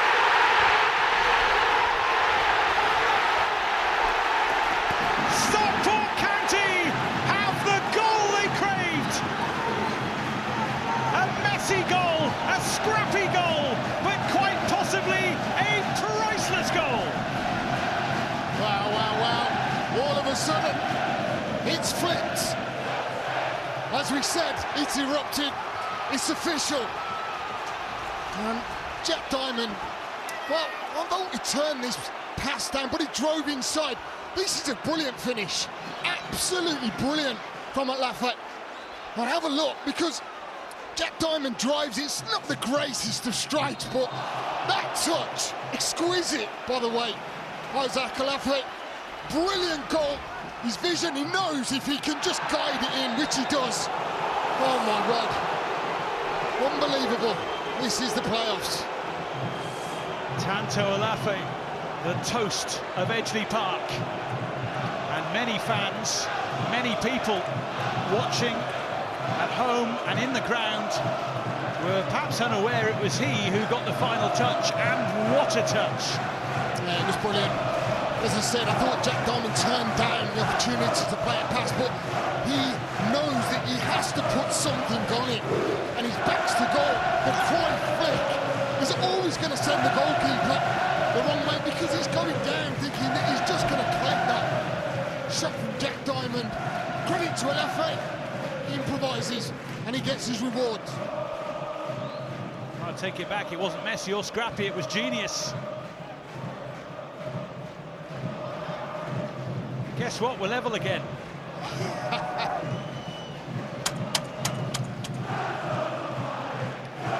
Anajay is the player to be withdrawn here from an Orient point of view.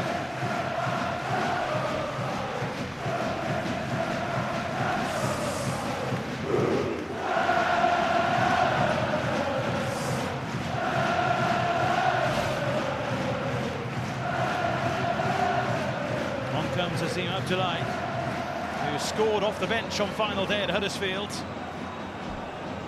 How he would love to do the same again. So Jamie Donnelly free kick. Oh, it's a really tempting one. And Edmonds Green was there, but so was Corey Adai. I'll take they're queuing up at the near post. Pace on the ball here. Donnelly. They're just not enough purchase to even trouble Corey Adai.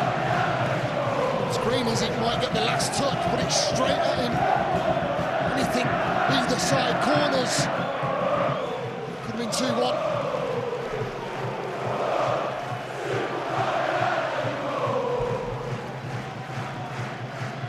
Well, where next for this crazy tie? All of a sudden, those in blue are out of their seats. Now those in red and white out of their minds in worry that it might all be about to go horribly wrong. Yes, you might be right. And I tell you what, close your eyes, Leyton Orient fan, because this is the time where Stockport put all sorts of pressure on. 20 goals, 76 plus. I tell you what, they had that momentum, they had that push, they had that all-important equalising goal. Can they go and get a winner? That's the question. Norwood for Noyle. Quite remarkably, Stockport County's last 15 playoff games have been decided by at most a 1-goal margin. 5 wins, 5 draws, 5 defeats. Which way is the overall total going to go, and which way is the night going to go? 12 minutes of the 90 to play. We might need more.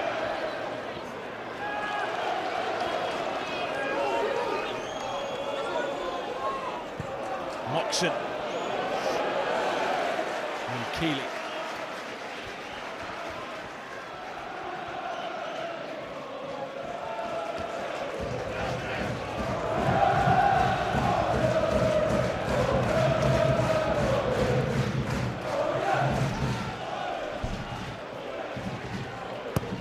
Forward by Galbraith. Both games are definitely not disappointed, have they? First leg, and now we're into the second leg. Locked together. Excellent performance from Leyton Orient yet again. He will be over the moon, but he will need that winning goal. He knows. So important.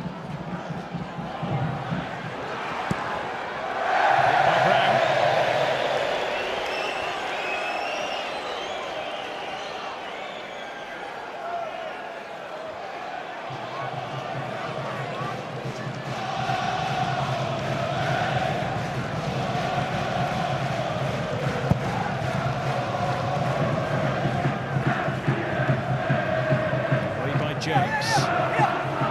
From this point on, it's not just about what you can do with the ball at your feet, it's how strong the will is, how strong the nerve is, also how strong the body is. Orient have worked hard, haven't they, from the get-go? I just question whether they could continue that for, because we've seen players cramping up, going off. This is probably the most important part of the game, isn't it? Where you do get tired, you do switch off, you do make mistakes. It's just who's going to pounce?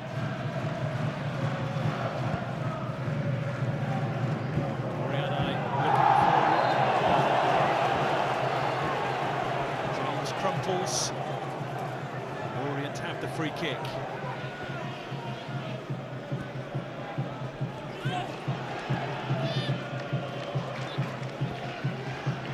Brown. With the slip this time, there have been a few tumbling on this side. He always had that slip as well, didn't he?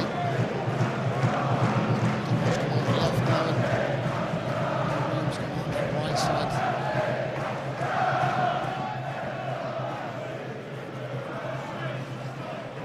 Collar and Moxon, and in steps Clare. And now Donnelly. Only as far as Pye.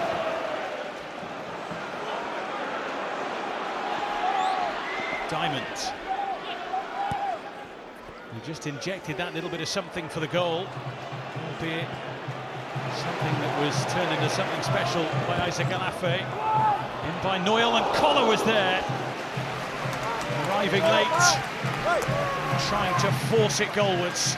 Yeah, it's nice and patient approach play from Stockport County. Was whipped in a pace. Very difficult for Collar to arrive and execute the final touch.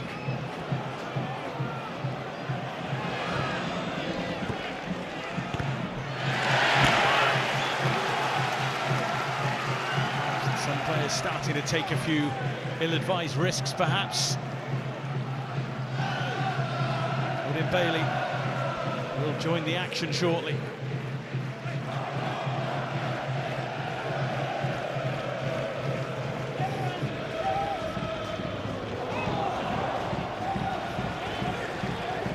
Stockport County ball.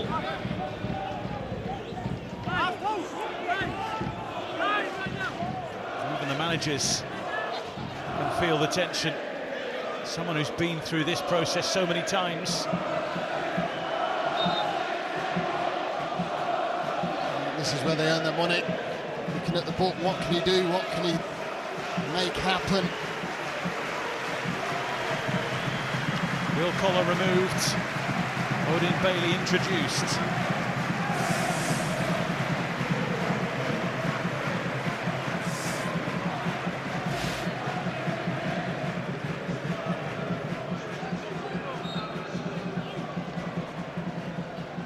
Odin Bailey, a previous scorer against Leyton Orient in League Two in his Forest Green Rover days. 4.5 years ago there.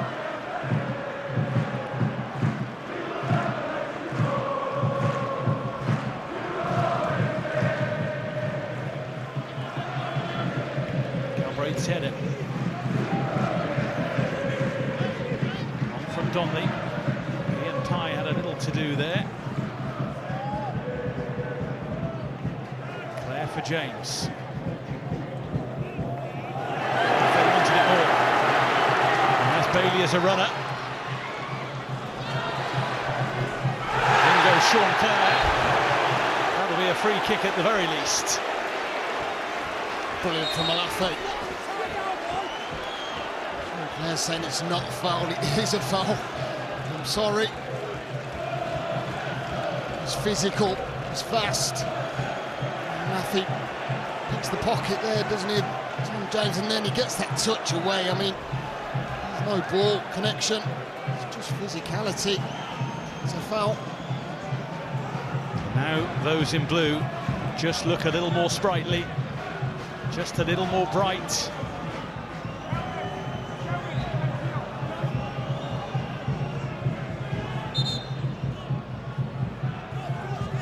James Bell just trying to sort out the chaos in the crowd. Clear warning to Jordan Brown, as well as Owen Moxon as well. So how dangerous Stockport are from these sort of situations. It's a mirror image of the first leg, isn't it? The Fraser Horsfall goal here. Ollie Norwood over it from the angle. Once again, James Bell is having to delay proceedings here to lay the law down firmly to a couple.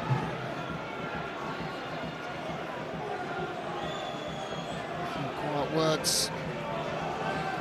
Tension's building, isn't it? I mean, just don't want to give anything away in these closing stages of the game. Nothing silly.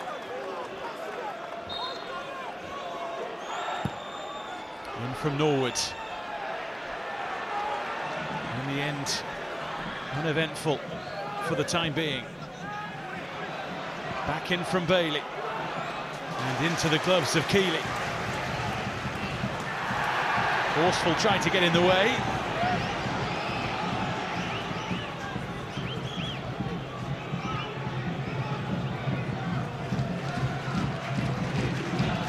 This last few minutes, whatever comes after it, just means everything right now. Such a long season, so many highs and lows along the way, so many big moments, wonderful goals, comedy moments at times as well. All of it sort of flashes before your eyes as a fan with the seconds ticking away.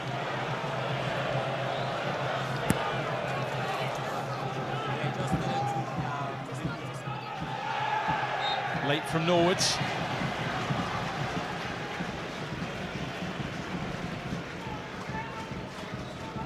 Both sets of players, as you said, David, a long season. They give everything.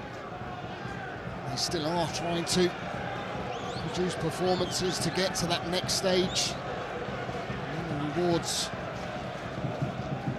in the championship, which taking them steps, taking the levels of upgrading from League One.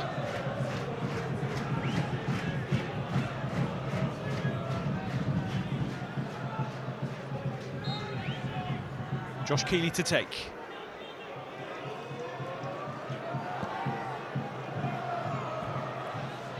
Omar Beckles trying to make it his. Donnelly steering it to Randall Williams. No takers in the middle. I know it's getting late on in the day, but I just feel that there's going to be one big moment in this game. It really is. It's whether it's going to be taken and who it's going to go to, but there's just minutes. 99, 90. I'm sure there'll be a few extra.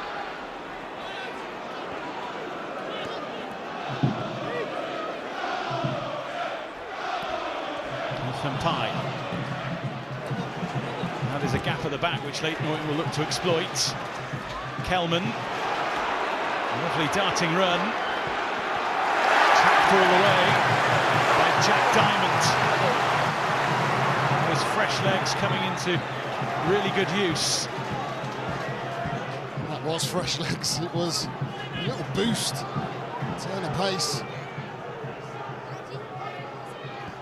Tell you what, it's been a brilliant game again. It really has. The unfortunate thing about this is that there has to be a loser here this evening. Both sides striving to be the winner. Oliver Norwood trying to just ping that Tanto Alafe's way.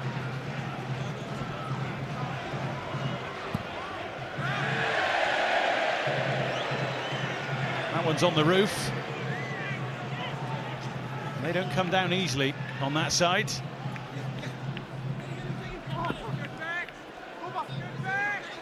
Send you up for it, but I saw you climb the ladder up here earlier. Diamond's cross. It's wayward. I'm not a big fan of climbing these ladders, I'm not going to lie. There might well be some now looking on who aren't, for the moment at least, big fans of the playoffs. But that can all change in a heartbeat. So much has changed throughout the course of this tie. We will have at least another 4 minutes, with the possibility of another 30, unless one of these two sides can come up with something. Norwood up and away. Edmonds Green tentative. Norwood searching for Diamond. He's found a way through, has he? Yes, he has. Still Diamond. And the shot from Moxon just sat up nicely for Josh Keeley. He's been quite lively, hasn't he, Jack Diamond? I know he had a big part to play in the goal, and almost did here as well. A little slight deflection en route to goal. Might just took the sting out of the shot. Stockport's Player of the Month for April. Jack Diamond, 3 goals and 1 assist in 5 matches. Doing his level best to get the job done here tonight. It's a Stockport County ball. It's Tanto Alafe. Wooden with him. Bailey joining. And Omar Beckles in the way. That's a real tussle, but it's Alafe who emerges with it. Bailey here. Moxon. Oliver Norwood. Not one of his best, and he knows it. You know what, the passes that were just built up. I mean, it was brilliant, wasn't it? Because there's a little tussle here, and they should do better. They really should. The pass here is not great, because you can see Norwood wants it in front of him, so he can either come on and hit that strike, or he can go and bounce it off Wootton. He has to readjust, and then he tries that clever one. A little reverse whip into the far corner, but it's too much on it. Spot on. Everyone who had a chance to shoot had to take another touch first, and the chance vanished.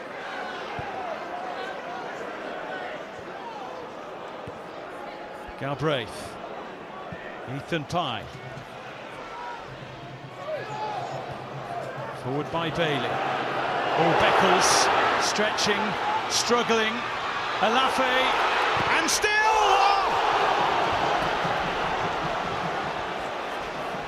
That just had to be the moment. It was there for Stockport County. Oh my goodness. Please tell me I have not just witnessed this. Beckles, he's all over the place, and then Alafe, he does not have to hit that ball as hard as he has. It's opened up for him, everything's felt for him. Pass it into the net. He doesn't, he drives it so hard. Oh my word. I'm sure every single Stockport player fell to their knees there. Oh, what a chance. Wembley was a swing of the boot away, and it's got away from Stockport County for now. That was the big chance. I said I felt that there was one going to come. Momentum was falling for Stockport, and still has done this second half. They've been brilliant. They wouldn't have defended so well. Just before the camera cut to him there, his head was in his hands.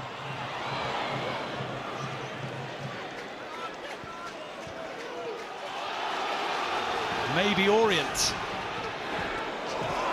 Down goes Donnelly. That'll be a yellow card. Ethan Pye departing the scene as swiftly as possible. Yeah, Donnelly's, he's had a good game. Really good feet here, gets clipped. And Pye in the book. Did that really just happen then, David? Boy, Alafe just hitting that against the scoreboard. It's one of those moments, isn't it, that might have been, and of course it might still be, for the individual and the collective. But maybe Leyton Orient have one last throw of the dice.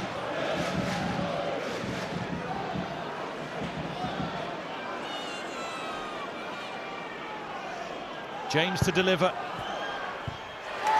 Seen away by Moxon, and there is the final whistle. What a second leg. What a chance right at the end. What a night we have had, and what an evening it could still be for either of these clubs. Extra time is calling for Stockport County and Leyton Orient. Wembley is still there for the taking for one of these sides. It ends on the night. Stockport County 1, Leyton Orient 1, 3-3 on aggregate, and extra time is next.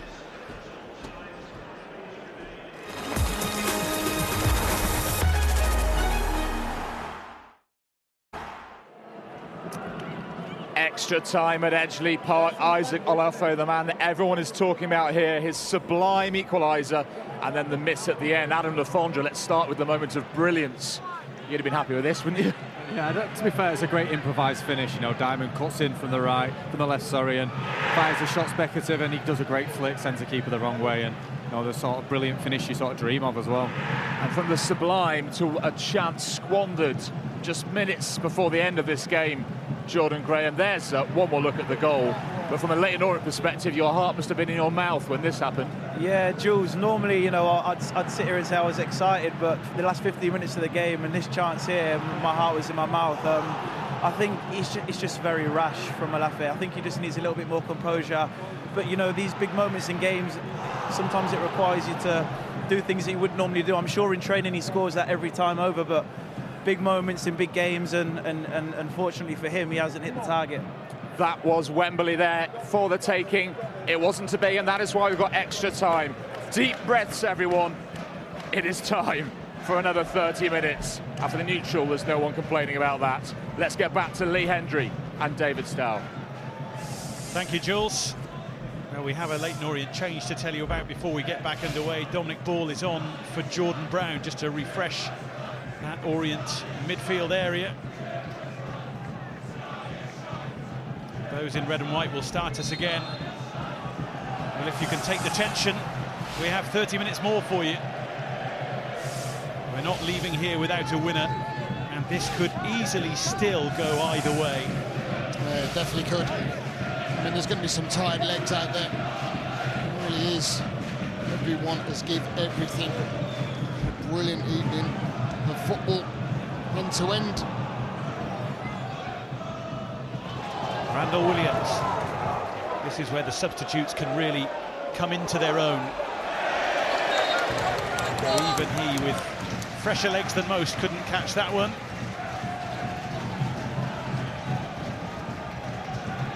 You could well and truly see, as the end of the 90 minutes was in sight, that some are carrying the fatigue of a busy season.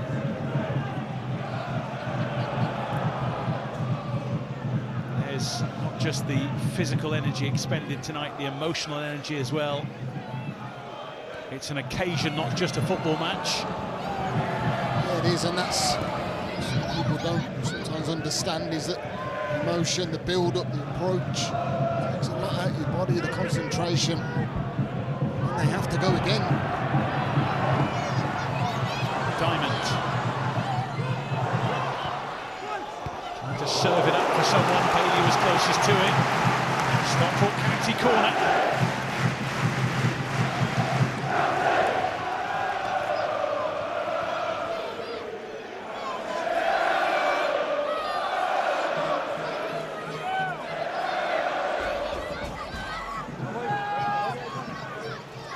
Of singing through the nerves for some. Here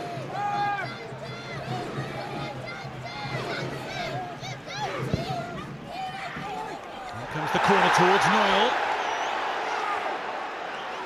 Appeals from some for a penalty. It was Horsfall right in the mix, as ever. Yeah, oh my word, it's similar to that challenge in the first leg, wasn't it, where the arms are wrapped around his throat, his neck. Beckles has to be careful, because I've seen them given.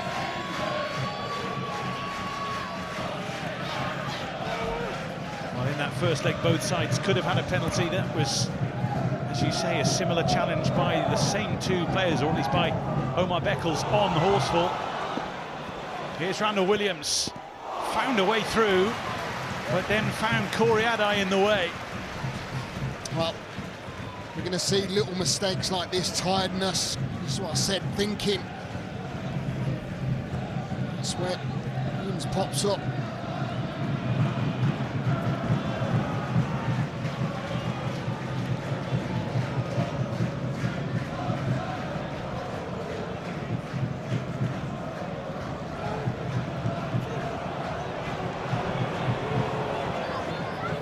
Josh Keeley happy to take his time. By Beckles. Just wonder, somewhere out there, there's someone who's going to win this. Who knows who it is and what colour shirt they're wearing. Might even be one of the guys wearing the gloves who does the job in the shootout. It's not necessarily going to be this extra time period. There's always a hero, one of these teams. Penalty shootout, and that's how tight the game's been. Here's Kelman. Williams on for Donnelly. And still. Just trying to search for Abdullahi, I think, but it had too much on it. It needs someone coming in the back post, but because Kelman's come out onto this right-hand side, there's no one there, so Abdullahi goes and takes up that central position, but this is just overcooked. County free kick. You just don't need to be giving cheap free kicks. Fouls away, and this is one. Edmonds Green is pulling all over. There's no need. Let him have it, let him control it. You're not going to win the ball. Just putting pressure on your back line and your defence. Well, they should know the drill by now. It's Ollie Norwood looking for, quite possibly, Fraser Horsfall, with all sorts of players there to pick up the scraps in the middle. Kyle Wooten on the end of it this time. Horsfall to try and rescue it.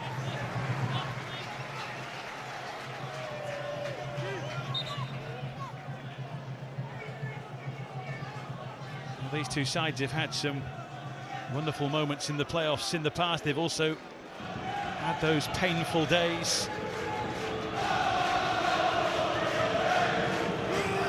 Leyton Orient winning the playoff final against Brentford and against Southend. Losing against Scunthorpe and against Rotherham. Stockport County have lost 5 of their 6 trips to Wembley. Most recently, of course, losing on penalties against Carlisle United under Dave Challoner.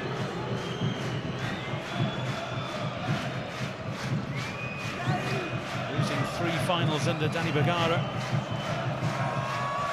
Winning under Jim Gannon against Rochdale, the League 2 playoff final of 2008.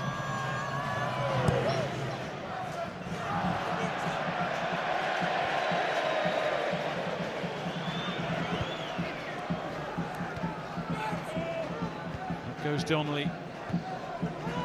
Up goes Ball. Edmonds Green underneath it. Moxon sends it back. Bailey. Just a little too much on it for Diamond.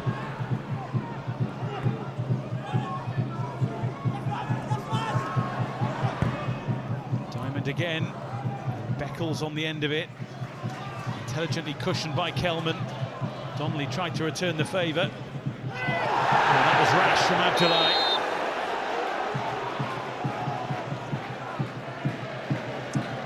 Not a great challenge and not a great idea to do it right in front of the Stockport County bench either. No, it wasn't. Late yellow card, isn't it? Because Marshall takes that big touch forward and easy. James Bell, very rash.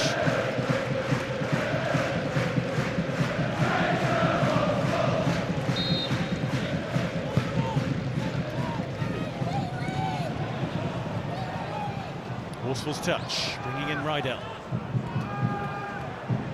Diamond. Moxon for Norwood. To slide it through. Now it's Williams. Kelman wants it through the middle. Here he is. He tried to leave it behind for Sean Clare. I think he just tried to maybe just a little Cruyff flick into Sean Clare. Look at the way that they burst forward though, Leyton Orient on the counter-attack. That's how they're going to approach it. Look, it's that little one there. Ends up being good defended. Kelman realises he has the support. Can he just flick that round into the corner? Sean Clare.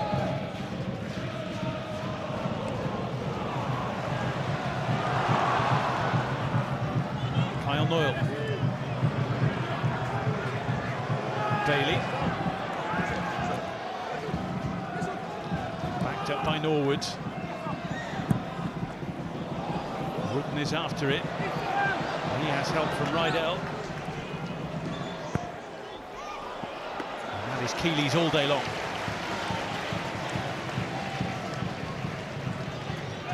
really have to throw that ball in there, does he? He's got one that's physical, want, the height, the presence to hit. He's not in there.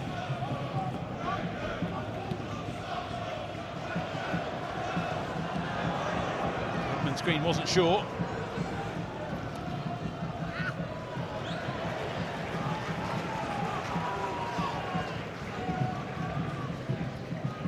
Is there anything tactically either manager can come up with here just to swing the tie in their favour? Richie Wellen certainly a manager who kicks every ball on the touchline or in the stand. Heart on sleeve kind of manager. Defending for his side to do here. Noyle.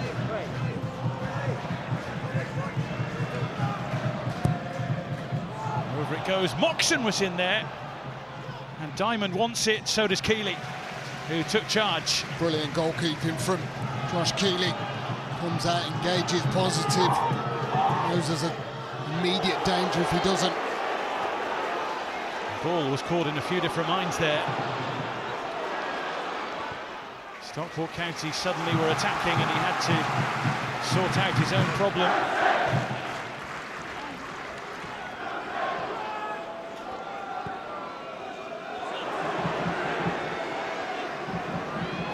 Bailey. Diamond. Rydell. And once again, Tom James. The unflappable defender just sees it home. Yeah, I'll keep saying it's casual, very casual. It's only the 101st minute of the second leg of a playoff semi-final. Yeah, well, no bother. Let's not forget his first touch was a diving chest into his goalkeeper. Pretty sure he will be amongst the penalty takers, you would have thought, with that calmness, if it does go into that.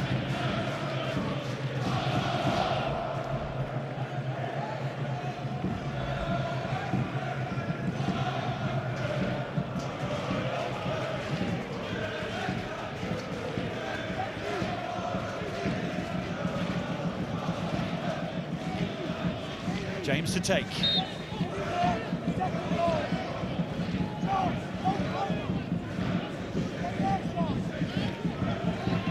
Plenty going on off the ball, particularly between the two 19s, Wooden and Beckles.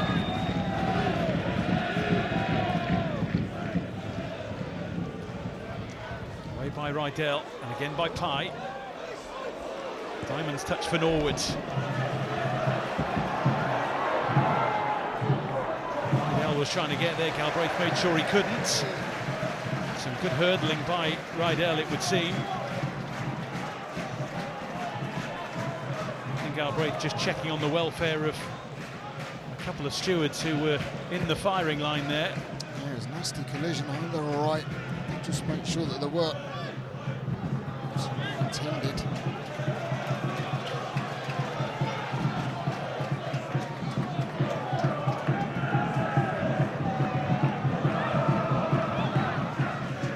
Galbraith's throw.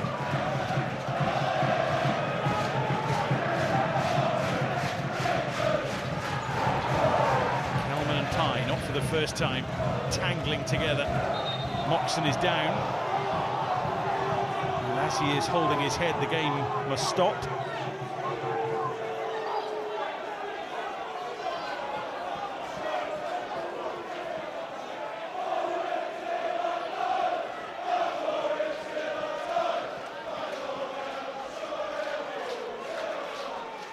Well, both sets of fans here just trying to do their level best to push their side to glory. They can see from the side that some haven't got much left in the tank. Here comes Stockport County with Bailey. And the final ball had to be better than that. Yeah, disappointing. They work the second ball brilliantly. Moxon gets on that, and then Bailey Goes to the byline. It's a real poor cross. He's queuing up there. Fresh legs. You'd feel that should have been better.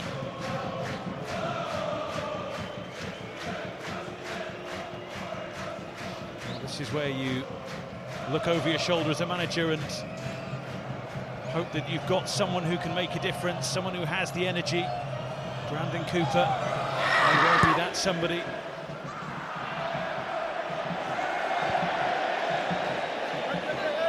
You're also considering you can step up and manage and take the pressure possibility with penalties. Been in that predicament myself.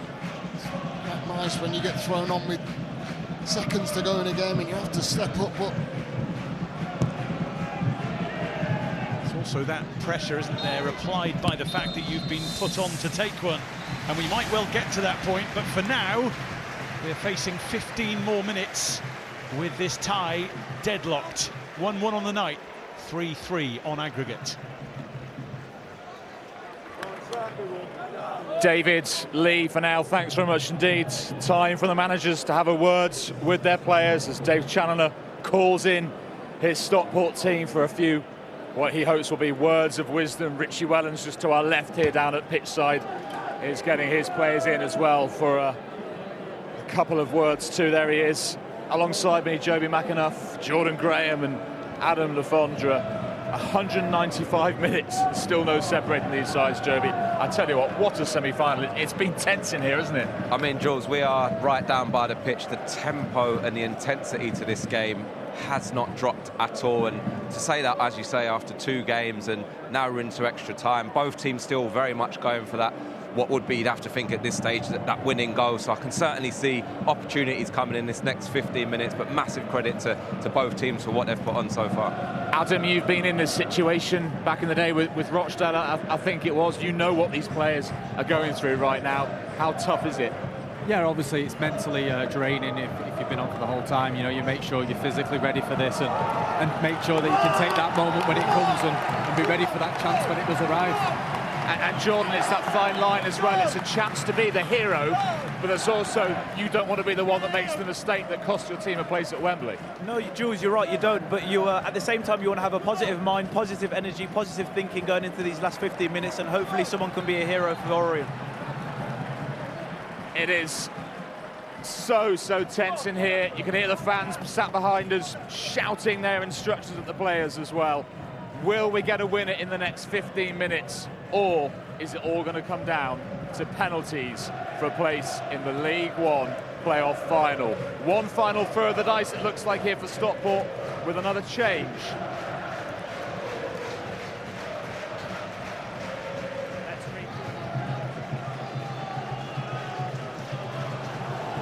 Thank you, Jules. We are going to see a couple of changes here, one for each side. Brandon Cooper has been called for to replace Romani Edmonds-Green. So a defensive switch for Leyton Orient and an attacking alteration for Stockport County. Benoni Anderson is going to replace Tanto Alafe up top for the hosts. He will be playing that chance over and over in his mind. It could, of course, still prove to be a mere footnote to a glorious evening for Stockport County. We shall see. Off we go again.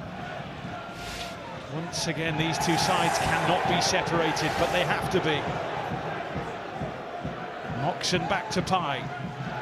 15 minutes from penalties. Or maybe from a big party for one of these two teams. A measured party, of course, if they are to succeed, because there'd still be one big job to do. And of course, the funny thing in all of this is that here we are at 20 past 10 on the night of the second leg of one of the ties, and we've got absolutely no idea who's going to be in the final at all. Here's Kelman. Abdullah in the middle. Kelman goes again. Abdullah waits. And Adai collects. I tell you what, it looked so dangerous on the counter-attack, Leyton Orient. It was a big shot, handball as well.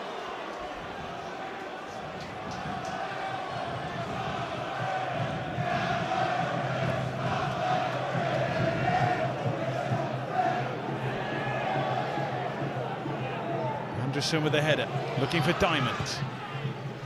Beaten to it by Galbraith.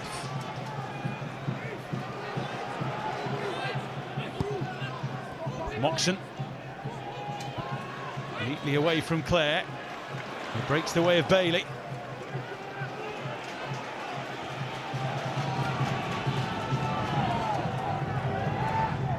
Noyle thrusting it forward for Bailey again. Goal kick.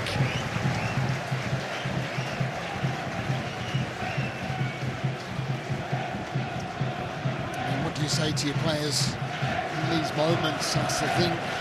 Do we keep pushing? Do we keep thinking we're going to get a goal? Do we sit and just hang fire and let the inevitable happen, go to penalties? Interesting.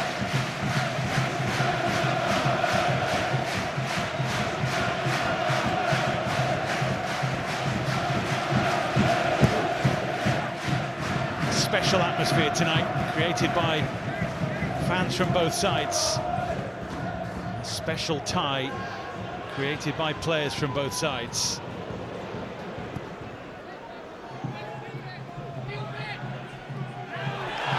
Anderson down, it was Beckles who had a swing at it.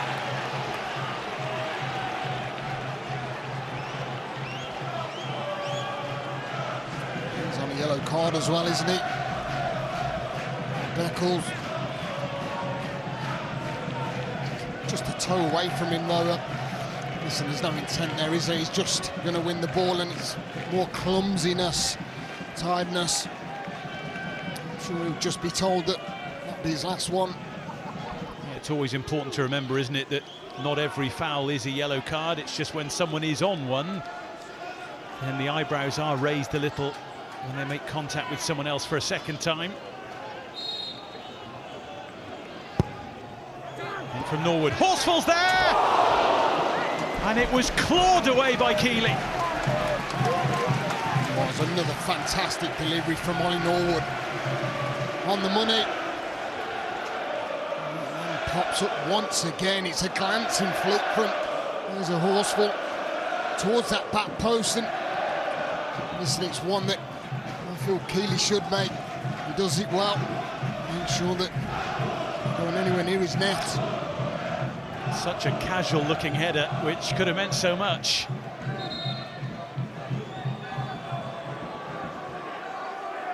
Once again, James Bell has to go into the huddle and tell everyone to calm down a little, which is, of course, so easy to say on a night like this.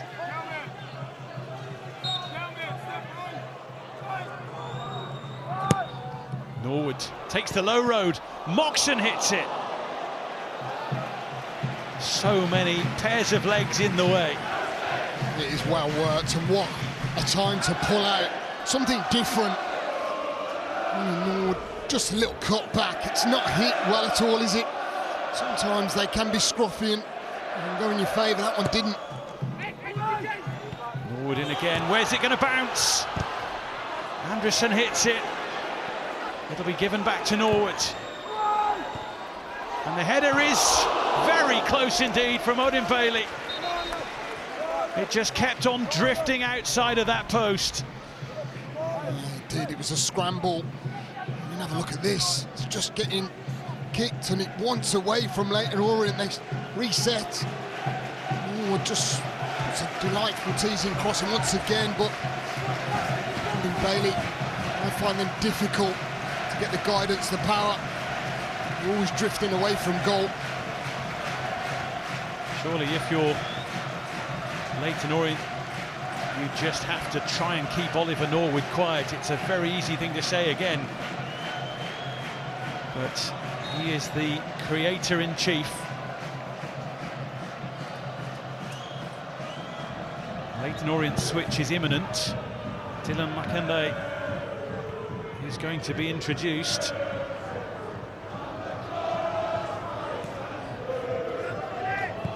Ball's touch on from Bailey, swatted away by James. Tricky one for Horsfall, this. And the minute he let it bounce, he had a problem. Yeah, but he's waiting for his goalkeeper to come and dictate his box. He's Got a point, really. Dylan Makunde is going to come on here. He's going to replace Jamie Donnelly,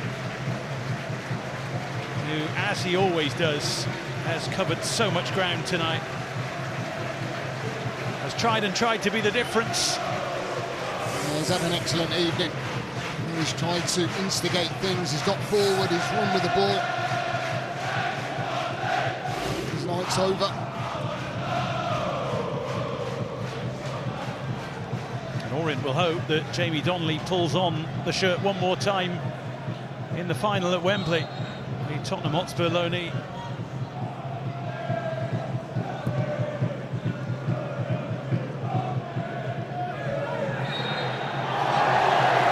Push on Wootton.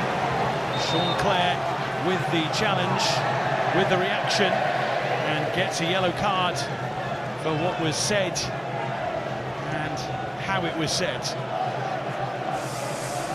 Yeah, just frustration. He's just taking that out. Jones belt.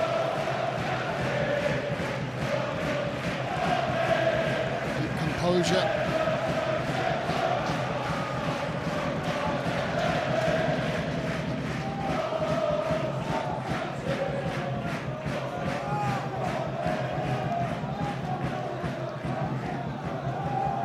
Edgeley Park holds its breath.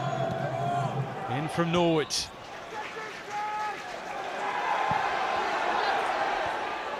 Williams and Noyle scrambling for it. And Noyle fizzes it across, and Keeley comes to Orient's aid as bodies tumble. Oh, there was a strike, there was a penalty shout, there was a brilliant save as well.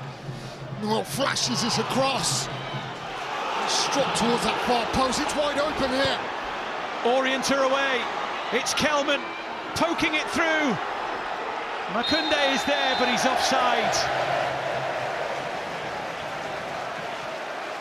And that 30 seconds or so was this tie in a nutshell. Oh, unbelievable, end to end. I mean, look at this, it's wide open. Stockport are widely exposed. That ball there. Makunde just offside. There's that strike here. Forceful. He's been at the centre of everything, hasn't he? He's had some really good opportunities. That's a good save from Josh Keeley in goal.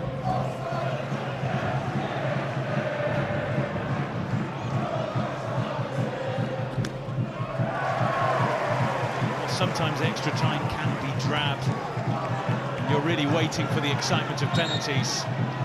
But we have never had to wait for excitement with these two going toe-to-toe. It's really been brilliant, breathtaking at times, end to end. There's been a bite, there's been everything. The two legs tonight, he's not disappointed at all. I'm surprised it could go the full way as well, because it's been hard to pick between the two. Forward by Cooper. Abdullah's in there, he's handled.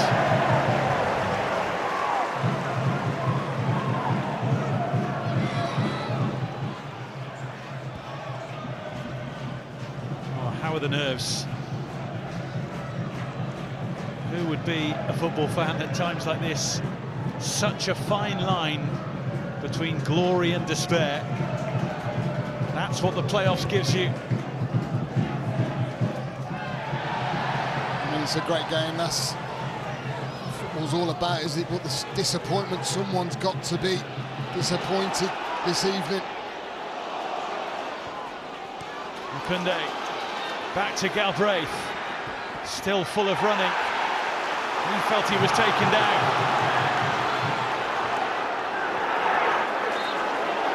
Foul by Abdullah.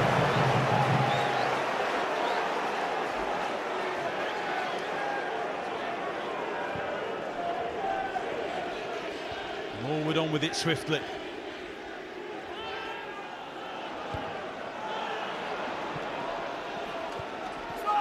Rydell can't quite keep it in play. some ways they might be thinking about their penalty takers, in other ways they don't want to think that way. One of these managers will have to think about the challenge ahead at Wembley against one of these two teams. Tomorrow, 7:30, Sky Sports Football, Charlton-Wycombe. 0-0 from the first leg. The second leg has to find a winner, as ridiculously do we in the minutes that remain.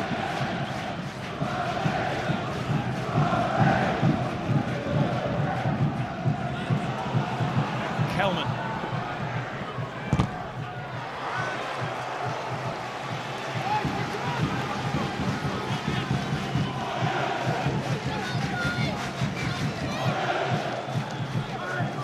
Williams trots across to dry the ball and then hurl it long.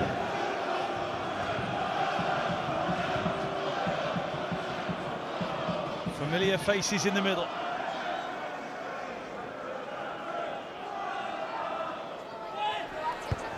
Goes Cooper, but emphatically away by Horsfall. Williams again. Leyton Orient go again, and Adai had it.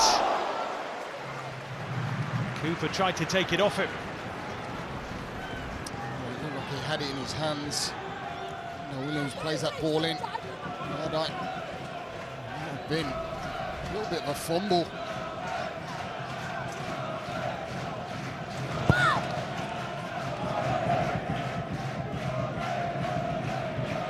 Diamond. Going to bounce away. And all of a sudden there's a spring in the Orient step here. Galbraith to Abdullah. Ethan Galbraith once again. Forward by Ball.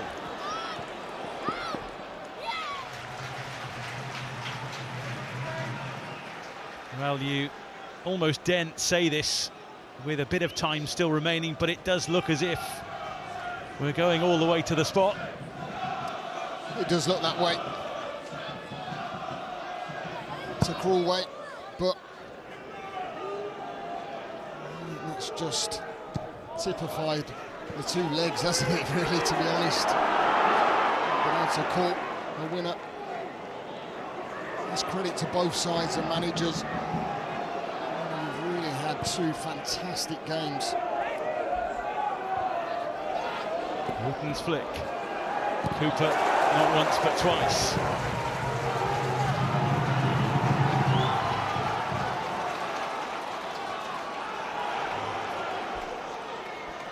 Corey Adai.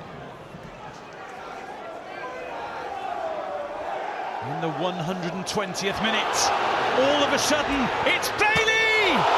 And the post saves Leyton Orient. Remarkable. I'm going to have to do my famous wow, because I thought this was over. I thought it was wrapped up, and it was well worked. Big direct kick, wasn't it? Corey Adai, two flick-ons. Leyton Bailey, oh, could have been the hero, should have been the hero. Flick on, double flick on, brilliant first touch. Then the execution, just tries to do everything right. In fact, doesn't do a lot wrong, does he? Going at the near post. It does catch the outside of it, unfortunately. We are definitely going to penalties.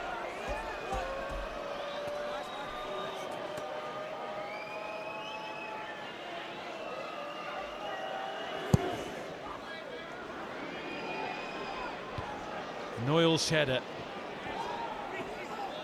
That just seemed to be that. And right at the end, just like at the end of the 90 minutes, Stockport had a chance. And the opportunity vanished.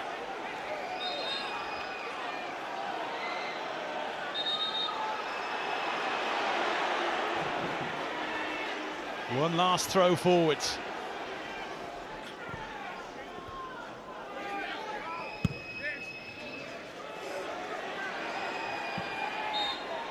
That's it. A season's work hangs in the balance. These players can do no more in regulation time, so to penalties we go.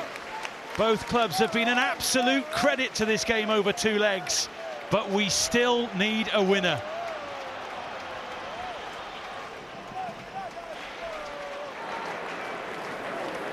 David Lee, thanks for now. Back to you shortly for the spot kicks. But I tell you what drama at the end.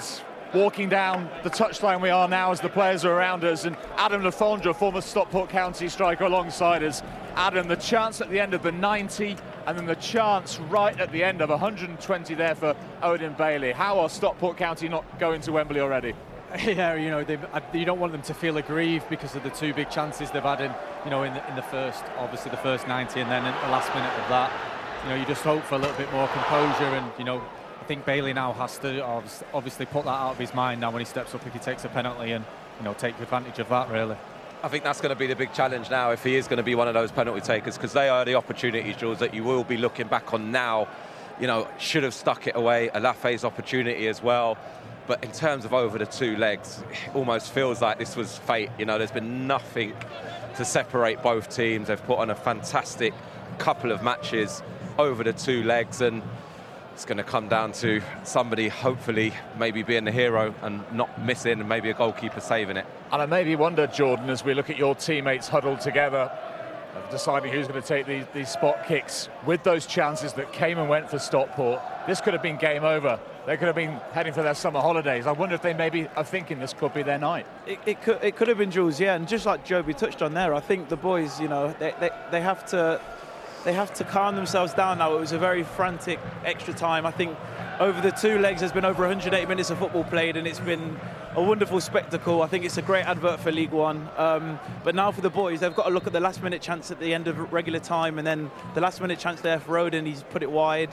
Like Joby touched on, is it fate? Is it meant to be for Orient? So, you know, we're going to find out over the next 10-15 minutes. We often hear people talk about the lottery of penalty shootouts now, but is it, Adam? Because if you've prepared correctly, you've done your homework, you've put in the time, can you control your destiny? I think in part, yeah, but obviously, you know, pressure plays a big part in it, and that always dictates things. You know, you can have the best practice in training and do that, but then you can't recreate the pressure you have now with the chance to get to Wembley and being the hero for your team. I think it's just, you know, calm the nerves, take the penalty spot, what you've got practice, pick your side and stick with your choice. And you're a man speaking from experience as well, aren't you? Yeah, I've done all right in penalty shootouts and, you know, from the penalty spot as well. Both sets of players just making their way away from the huddles they've been in. Joby, someone can make themselves a hero, someone might be a villain in the next 10 minutes. Yeah, it's just about trying to stay calm, as Alfie's just said there. You know, you can practice the technique where you want to put it, but this environment, the pressure, that feeling, there's nothing like it, Jules, with so much riding on it. When you're walking up to that penalty spot with the ball in your hand, you can feel every set of eyes on you, and it's about, can you then go and execute, put it where you want to, don't change your mind. And then maybe from, again, the goalkeeper's point of view, can they guess right? Can they go early? We've seen some brilliant saves, again, over these 2 legs. Josh Keeley's made a couple of fantastic saves. So, again, he'll be going into it feeling pretty confident, I'm sure. And I'm sure, Jordan, you've been in and around the players. You know the ones that are going to step forward here now. It's time for players with bottle, isn't it, I suppose? Yeah, it is. I think, like Alf mentioned earlier, I think you've just got to pick your side. You've got to be confident. You've got to... the boys have practiced during the last couple of weeks. You know, they're prepared for this. And these are the moments you want to be involved in as a football player. I think if you don't, you're in the wrong sport. So, like I said, you just got to pick your side, be confident, and commit to the penalty. I think you'll probably feel worse if you underhit it. Pick a side, commit, full conviction, and what will be will be. 120 minutes have been brilliant, but we couldn't get a winner. So it's penalties for a place at Wembley and a shot at promotion to the Championship. Who will hold their nerve? Let's take you back to Lee and David. Thank you, Jules. Well, after everything that has gone before, it all comes down to kicking a football from 12 yards. Some might say it's a brutal way to pick a winner, but we have to have a winner. How you approach the ball in your head may be just as important as how well you strike it with your foot. This is a team game that is now all about individuals. The last time Stockport competed in the EFL playoffs, they lost on penalties. The last time Leyton Orient competed in the EFL playoffs, they lost on penalties. who is going to get the job done tonight. The goalkeepers are ready. The first player to make that long walk is Tom James, who has been at times tonight the coolest man in the stadium. Well, I did say to you, didn't I, after them two very casual chest back to his goalkeeper, that he would be one that would take one. He's the first one. And they'd expect to deal with the pressure, deal with the noise.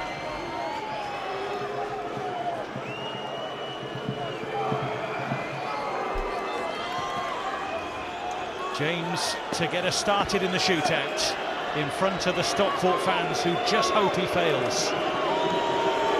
There's no ifs, buts and maybes from here on in. It's a tick or a cross against Genet.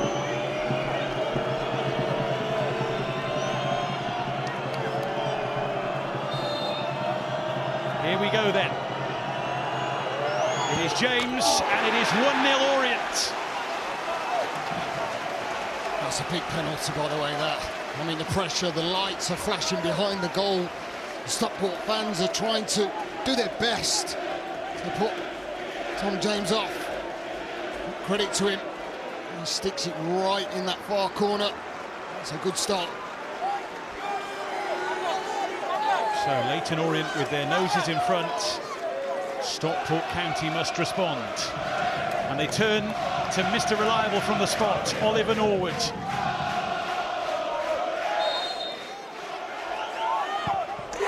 Cool as you like. Is there any doubt there with that man, Oliver Norwood? Steps up.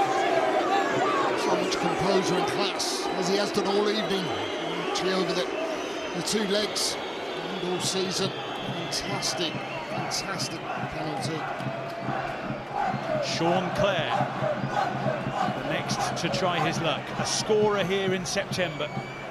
In what was a huge Leyton Orient win. This one, of course, would be a bigger one. If he and his side can find a way through.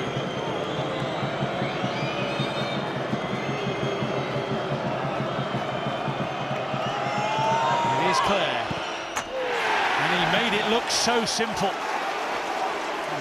Another very good penalty. He's had a good evening, trying to rev up the fans.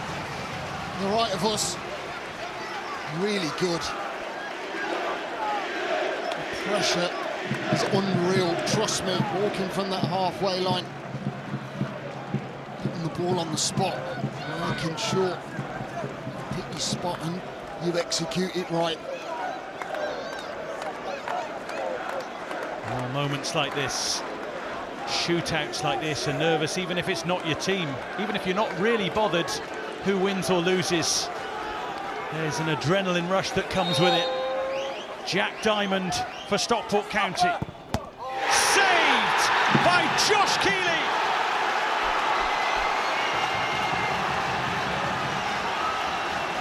Leyton Orient with a spring in their step again. Yeah, there was an arrogance and a swagger about Jack Diamond, the little stutter. Josh Keeley goes the right way. He guesses correctly. It's not the best for penalties, by the way, but credit to Keeley. He guesses right and saves. Well, he saved a penalty earlier in the season from Josh Karoma against Huddersfield Town. He just picked up a yellow card there for his antics. But if his side can hold the lead, it won't bother him much. Azim Abdullahi to ram home the advantage. Or can Corey Adai save? Orient lead by 2. And the pressure mounts on Stockport County. What a great penalty. Azim Abdullahi. It's one of the best ones I've seen so far. He just steps up. He knows picked that far corner and he just guides it in beautifully. Sending Corey Adai the complete opposite way. Now this is a big penalty in lots of ways. It's huge for Stockport County, but it's big for Ryan Rydell. who had his penalty saved at Wembley in the playoff final defeat to Carlisle in May 2 years ago. He needs to score this time. Oh, the post! It's all going Leyton Orient's way, and it's penalty pain once again for Ryan Rydell and Stockport County. Well, Keeley, I think he thinks this has gone in the net because the reaction is so delayed. I mean, no doubt, he hits it sweetly, comes off the post, it goes all the way across the goal and away. Oh my goodness.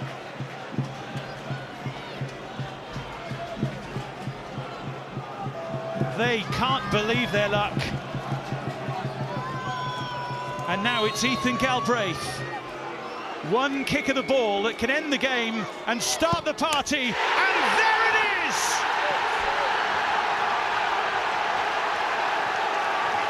Leyton Orient's season is going the distance!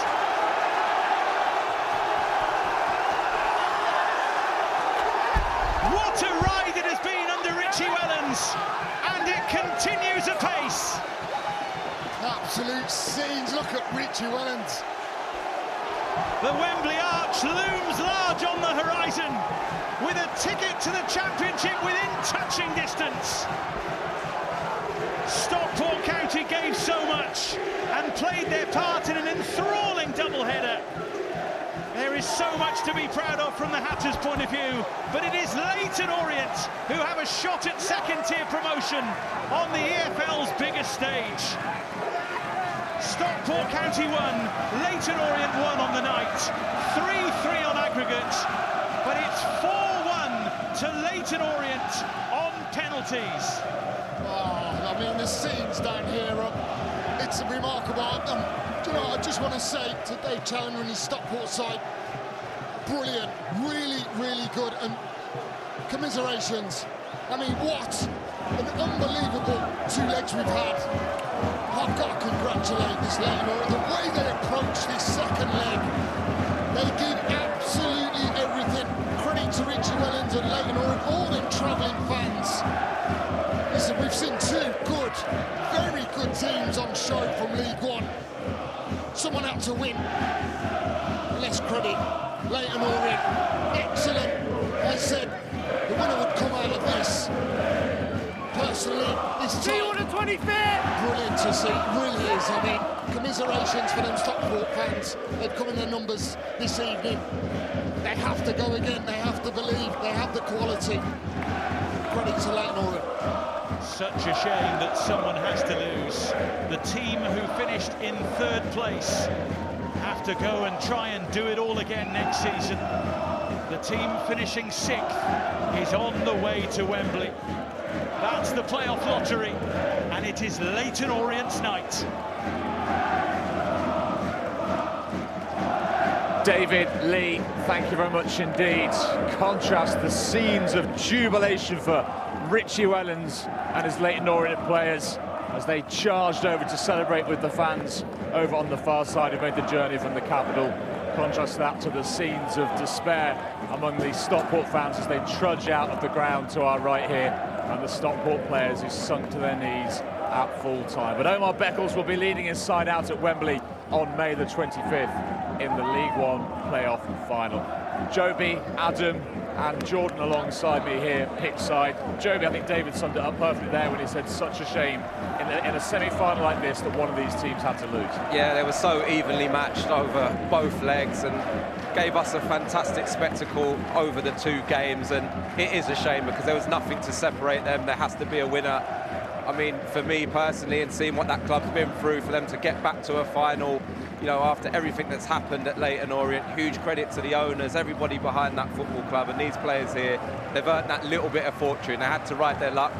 Some big opportunities missed from Stockport County, and sometimes when all said and done, Jules, they're just a feeling. Sometimes it is a fate, and it's just a feeling that it's just meant to be, and it certainly felt like that for Leyton Orient tonight. Jordan, I know you'd much rather be on the opposite side of the pitch with your teammates there, having played a part tonight to celebrate with the fans. We appreciate you're here with us. How are you feeling? Your team's going to Wembley. Do you know what, Jules? I'm absolutely freezing, but I am over the moon. The boys deserve it. The staff deserve it. The club deserve it, like Joby touched on.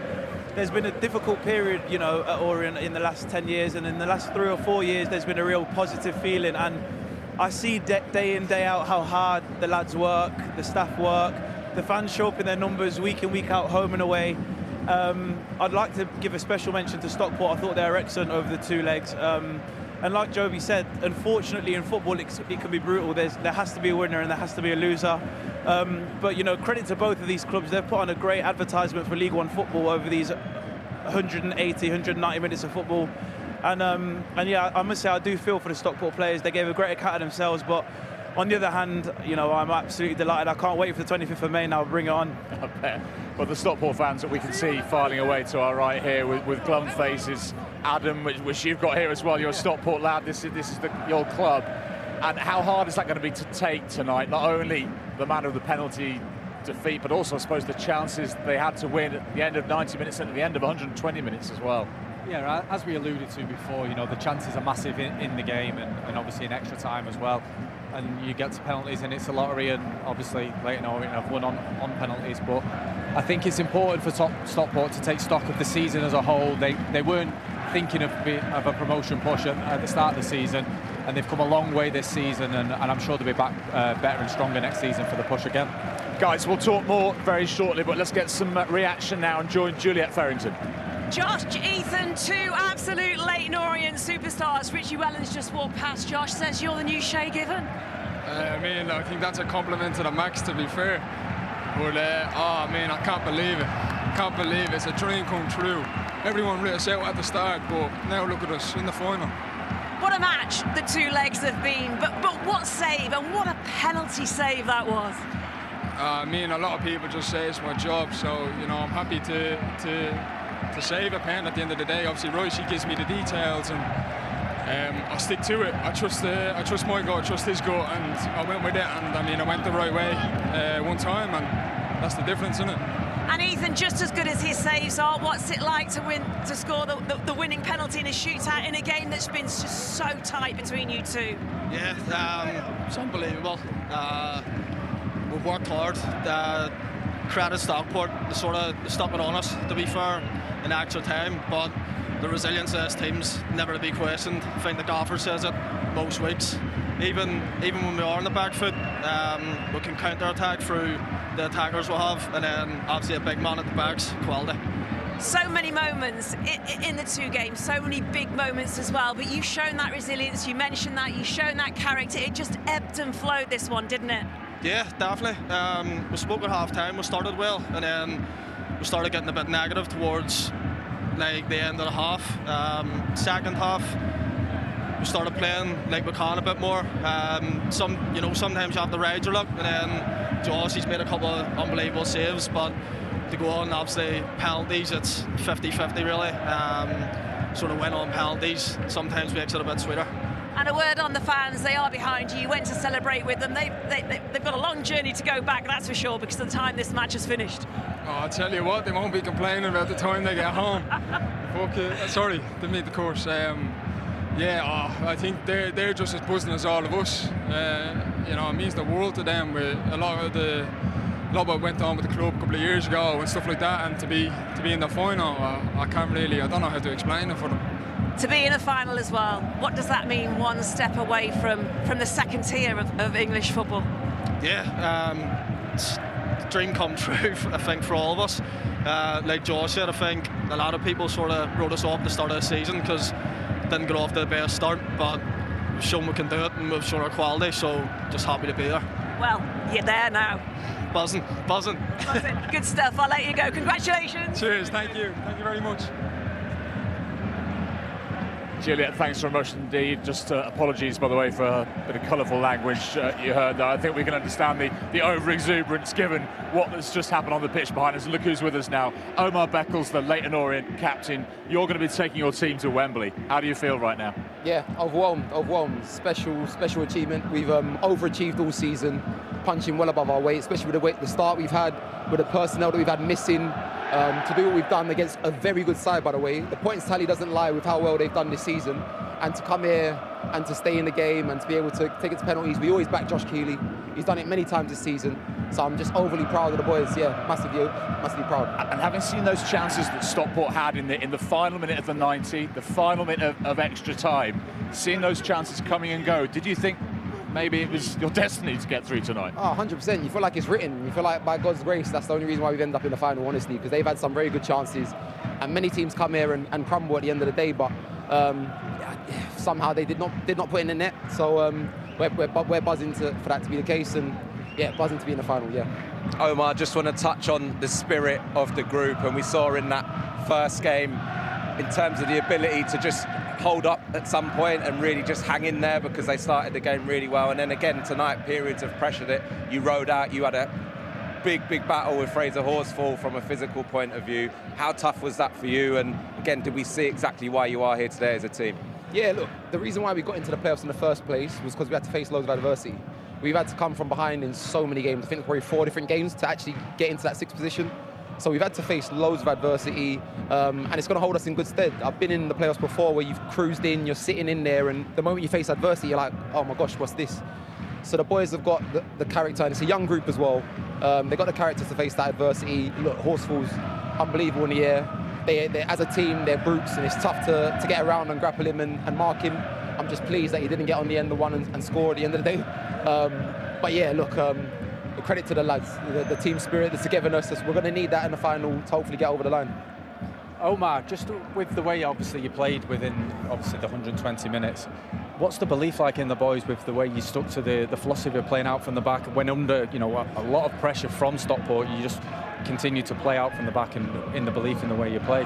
Yeah, that's the gaffer absolutely roasting us. Like, the gaffer is absolutely coming after us, saying we cannot be launching it. They got absolute units up there. We've got Charlie Kelman, who's played every single minute, who's flagging on his last legs. So we're going to need to be brave. We're going to need to have to try and play out. And we've got players who can do it. Bring on TJ, who can play. You've got Ethan Galbraith, who's got absolute quality. We need to get the ball down and we need to find them, because that's what's going to give us a spell. If we keep launching it, it turns into the game that they want. They want it to be back and forth, and that's where they got their joy towards the end of the game. So yeah, look, we need to be brave, and we did that in spells. It was hard to sustain it at times, but yeah, just look, buzzing. Bex, I'm going to be honest, I'm going to find it really hard to stay professional right now, just so you know. But on a serious note, listen, you're one of the older players in the squad. I think everyone knows that we've got quite a young group in terms of average age-wise. How important have you viewed your role in terms of, you know how Richie spoke after the first game in terms of moments? It's going to come down to moments. They had their spells. How did you regroup the boys to keep them calm? A lot of them haven't been in a position like this before. How did you manage to keep their heads at a certain level to get through 2 penalties? Yeah, I wouldn't say it's on me. Like, my form of leadership is trying to bring the best out of others and to see the other leaders in the team and make sure that they're stepping up to the plate. Everyone tends to look around and go, who's the main person? I think we've got to look around and see 11 leaders on the pitch. And when you see 11 leaders on the pitch, it helps. So everyone's got to be loud. So I'm picking those people who are loud enough, who are brave enough, who are men enough. And even in young ages, there's a lot of leaders out there. They don't quite know it yet, but you've got to try and get it out of them. And definitely. So yeah, so I'm doing my best to encourage, to motivate them. But I guess in those times where you're going under, what really works for us is we've got, personality-wise, we haven't got any really emotional characters that are going to think, never too high, never too low. Yeah, and quite consistent, and I think it really helps us. So it's an easy job, I'll be honest, because I think we've got a really level-headed group, and some boys that are going to go all the way. So yeah. Amazing. Think back to December the 1st when we opened our first door on our advent calendars before Christmas. Omar, your team was in the bottom 3. They're in the relegation places. You're now in the playoff final, 90 minutes away from a crack at the championship. I think it's 43 years since your club was last at that level of English football. Now you're there, outsiders as you may have been, do you now feel a sense of responsibility to take that final step? 100%. We don't believe we've come into the playoffs to make up the numbers. We've overachieved. It's going to be an incredible day out for the fans, but they've gone through so much. Joby would know, the fans have gone through so much over the years, and it will be unbelievable achievement, and it will be incredible for me, a local lad, to be able to take them to the championship where they belong, I believe. It's heading in the right direction. We've got all the right resources and people, the investors that are now in at the club, and I think we're in the right place to now kick on. So I think it's a great time for us to do so. So yeah, I would hope that we'd be able to get over the line. But when you think of where we were, that's why I'm like, by the grace of God, we find ourselves in this position, and we have to believe now. We have to believe. So yeah, we're going to take that into the final and hopefully get over the line. Be on the sofa tomorrow night watching the second semi, will you? Oh gosh, I definitely will be. Yeah, and the rest. Listen, all the best at Wembley on the 25th. Many congratulations, Omar. Cheers, thanks for your time. Cheers. Omar Beckles, the Leyton Orient captain, key part of the team that has made it to Wembley in that playoff final. Thank you, Omar. All the best. So it went all the way to penalties after 2 epic semi-finals. 120 minutes couldn't separate these two sides, but eventually on spot kicks, it's Orient who are heading to Wembley on May the 25th. We know our first finalist now, who'll be there in that League One final, which is a week on Sunday. Wembley will be a picture, and it'll all be live on Sky Sports Football for you. There you are. First semi-final done. Orient win it. Charlton Wycombe meet again tomorrow. That's all square, of course, at 0-0, so perfectly set up from that one as well. And then all eyes on that Wembley final on the 25th.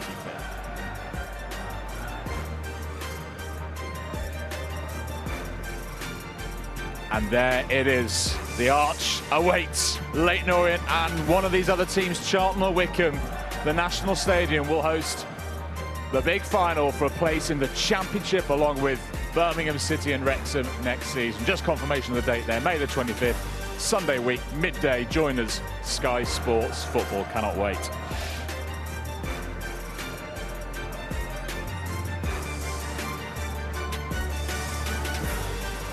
So it went all the way to penalties tonight. What's in store tomorrow? Charlton Wycombe, the second semi-final, 7:30, Sky Sports Football. On Friday, we turn our attention to League Two. Walsall heading home with the advantage against Chesterfield. That's also same channel, same time. And then the second semi-final, AFC Wimbledon heading home. They've got a narrow 1-0 advantage against Notts County. That's on midday on Saturday. That's on main event. It is a big weekend of Formula One. It's in Italy this weekend. The Emilia-Romagna Grand Prix all starts on Friday. Practice from midday on Sky Sports F1. Qualifying's on Saturday from 2:10. See who takes pole position, with the race itself getting underway. Coverage on Sunday from 12:30. And a new culinary adventure. Big Zoo is teaming up with his rapper cousin AJ Tracy for a trip around the world. Big Zoo and AJ Tracy's Rich Flavours starts on Tuesday on Sky Max.